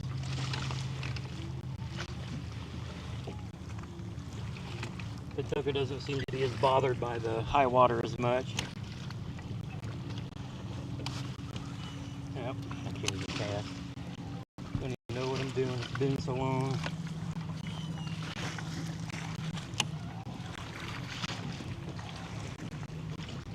Yeah, I'm a bass fisherman who fishes out of a kayak, who's in his crappie boat bass fishing. So everything I know how to do is not from a boat. So my casting is all jacked up. I know a lot of guys go back and forth, but I am not that dude. I'm either anchored somewhere. There's some brush. Come on, somebody gotta be down there. But yeah, we're just testing the old live stream equipment out. I don't know how it's gonna hold up when it gets hot.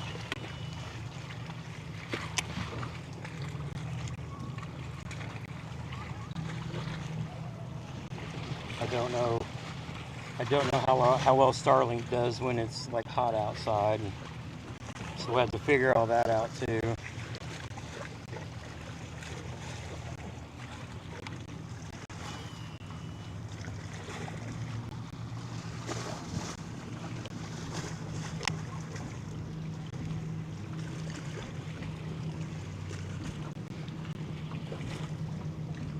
But today was basically an exploring expedition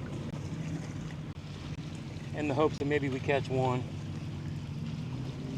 I kind of just wanted to come see what the water was like. We'll probably work on bogs and Patoka until the water here gets back down.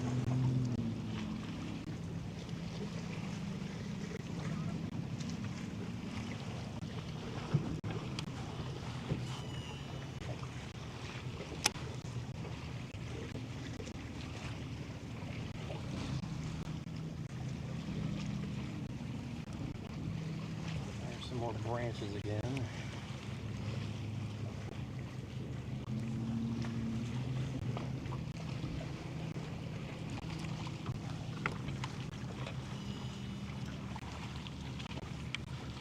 Got a little finesse jig on, hoping it comes through most of that stuff.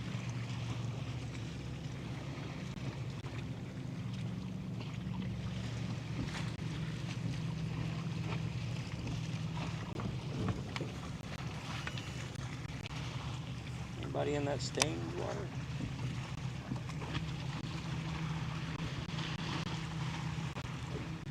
That's all like clay.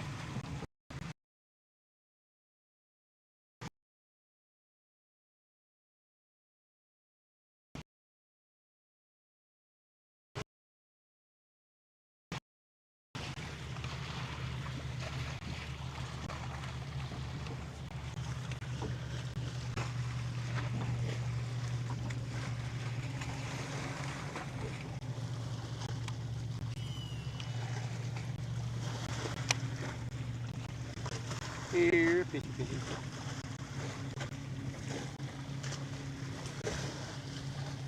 Yeah, doesn't like me being near these trees again. Fine wood, pitch wood, yeah, exactly.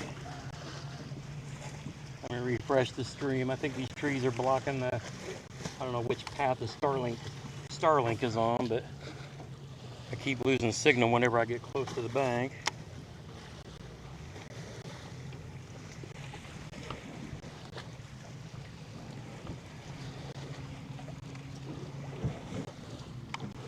And I'm out here on a main lake point too, so I'm taking the full brunt of the boats that go by. Now see, normally out along these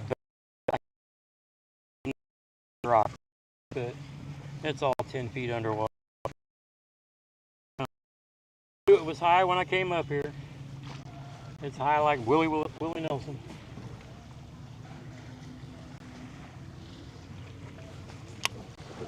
But I had to come look. I had a couple hours. I knew I didn't want to go to Boggs or Patoka and commit too much time because I got to get off the water. I got to get off the water and rest up for work. As much as I hate saying that on a weekend. I told everybody else in the chat, if you weren't here earlier, I got inspections for the next 2 weeks at work, so I got to be like 100% on my game. Me and my team in our region. They're inspecting about 5 or 6 of the bases that are in my region. I'm an IT security manager, so we're going through our 2-week, I think it's like every 3-year, big inspection time. So we all got to be on the top of our game, but I need to quit talking about work while I'm still on the water. I can worry about work at work, but that's why I can't fish till dark or anything. I got to make my way back to the boat ramp and get everything put away and ready for the week. But I'll be back online Friday. I work 4 10-hour days, so me and Jeremy's probably going to go fish Boggs next week, do a little kayak versus boat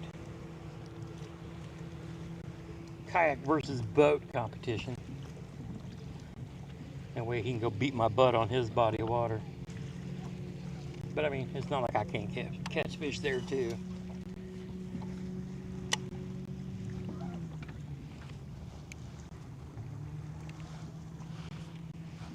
Better be somebody swimming around all this stuff out here.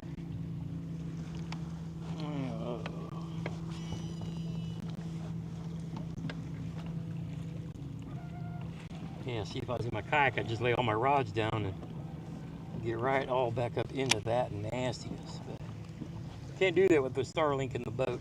I lose signal. Get the boat hung up.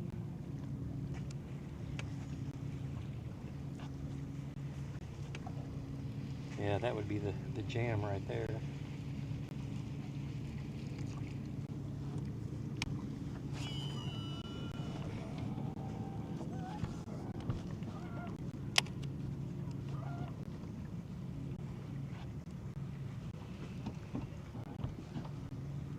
Hoping to find something hanging out this main lake point out here around this shrubbery, but I ain't had no luck yet.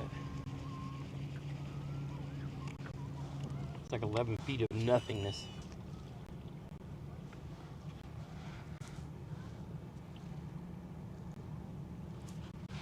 Oh yeah, cool.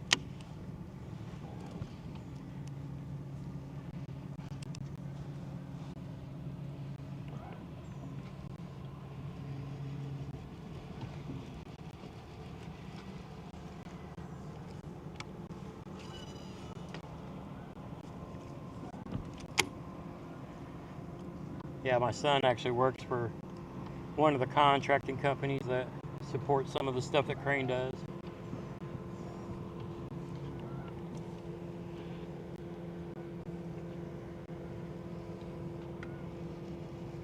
Worked for SAIC many moons ago. Can't believe I haven't seen a freedom bird out here yet.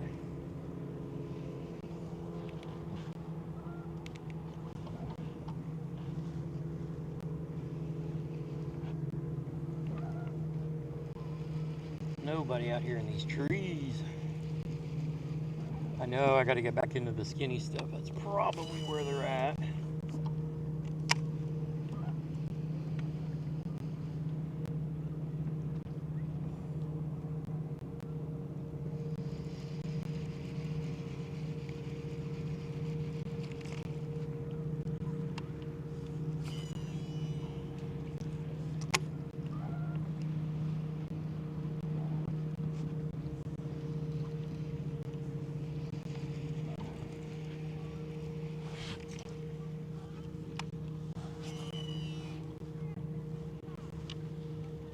Yeah, I got to figure out how to get my way back into that stuff. Maybe catch one.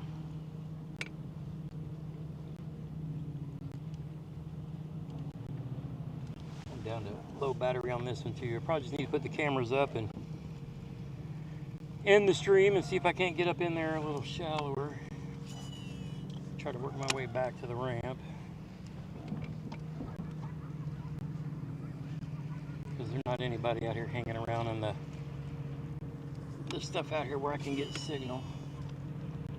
Now when I get over to bogs, it'll be a different ball game.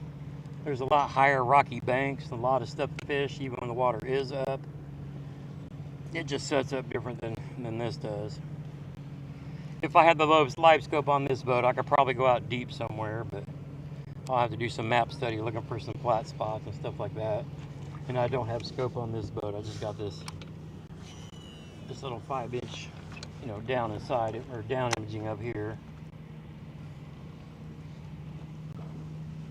But within the next week or two, we're gonna put together a unit. We can go back and forth from the kayak to the boat. I don't really use scope to fish, but I use it to find like areas to fish. Now this flooded stuff, I might be able to throw a frog around it.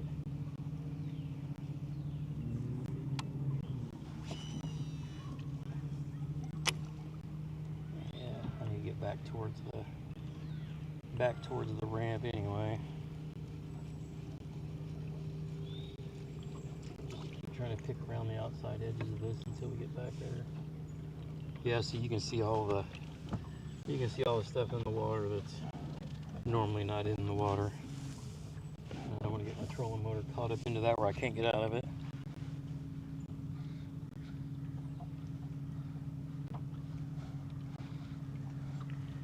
Oh, there's a lot of down here. Yeah, I'm surprised that I haven't seen one yet, but realistically, it's about where they're nesting at. But I mean, pretty much every boat ramp I think that I've ever fished, I've seen an eagle somewhere flying around.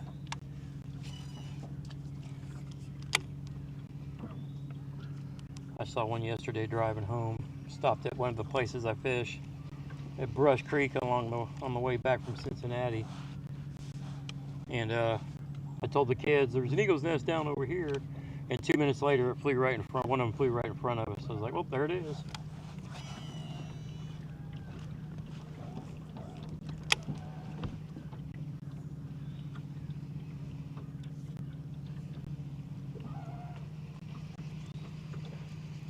See if I can get this jig in front of somebody.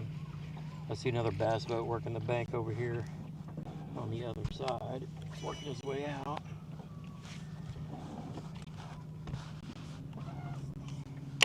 But I haven't seen anybody catch a fish either. Even the guy I was talking to that was bluegill and crappie fishing, he didn't seem like he was having that much. Well, I caught another branch or shrubbery because whatever I set the hook into is not moving. So I'm assuming it's going to be a shrub or something that's part of this point that's not normally underwater.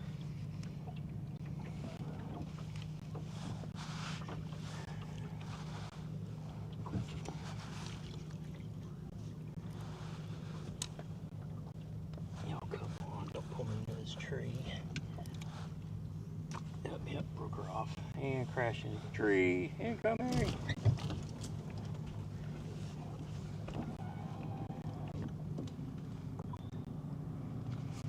Alright, back to the swim jig. People just, keep losing baits till we run out of everything and then we'll end the day. Maybe that was just God's way of saying, pick the swim jig, Jack. Just pick the swim jig back up. Throw it over the brush. Throw the frog over the brush. Go. I lost all my momentum. I was going with the current. I'm kind of fighting it as I get back out away from this stuff. Found another top of a tree. We're going to lose all the baits, except for the frog. Is that the hint? Pick up the frog, throw top water. If you throw anything in the water, you're just going to lose it.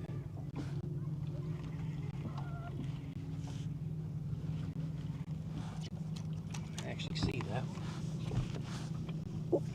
There.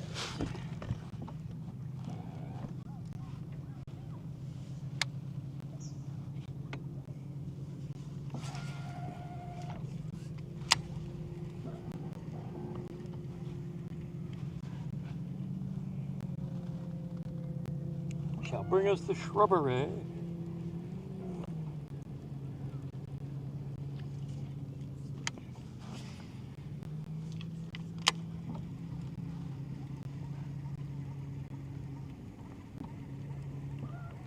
Move over to that point and kind of try to cast our way up into the middle of all that stuff.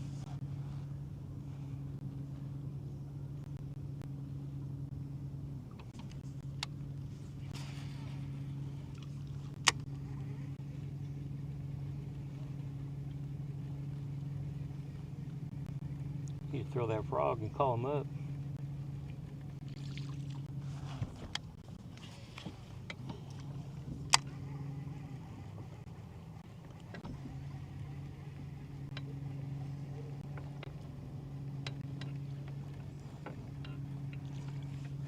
I need to get off of here and get back to the ramp. It's already 3:30. I said I was going to be off the water at 2:30. Of course, I think my wife knew what was going to happen once I got up here. But I am making my way back to the back, albeit slowly.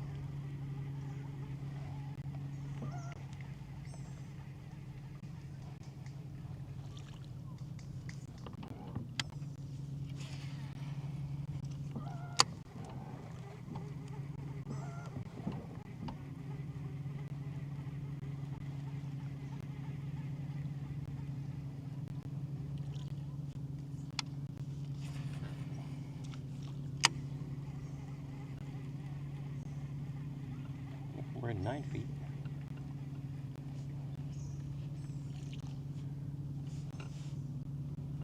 Duck over towards this cove and see if it's shallow.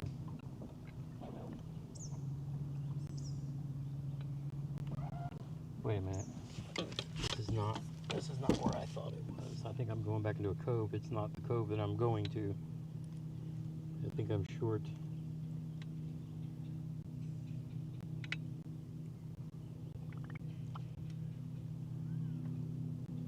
Oh, the Braves must be kicking ass because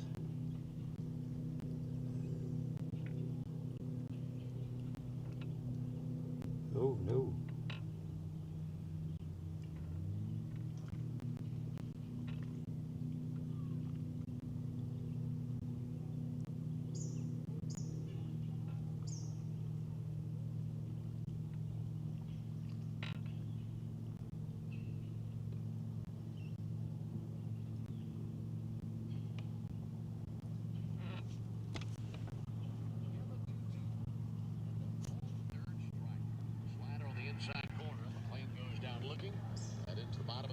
inning, but an RBI double from P.J. Higgins puts another tally on the board for the Reds. We go to the top of the seventh. Oh yeah, we're way in the wrong cove.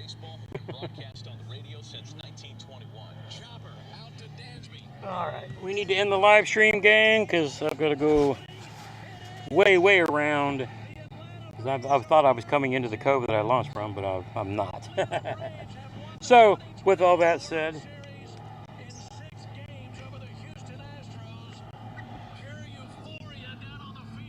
all right, with all that said, thanks for hopping in the stream today. Didn't catch anything while we're on the water. Maybe I'll get so lucky and get something as I head back to the ramp. But as always, get outside when you can and make some memories. One cast at a time. We'll see you in the next one. I'll just put you back up here until I end the stream on my phone and then also on the tablet.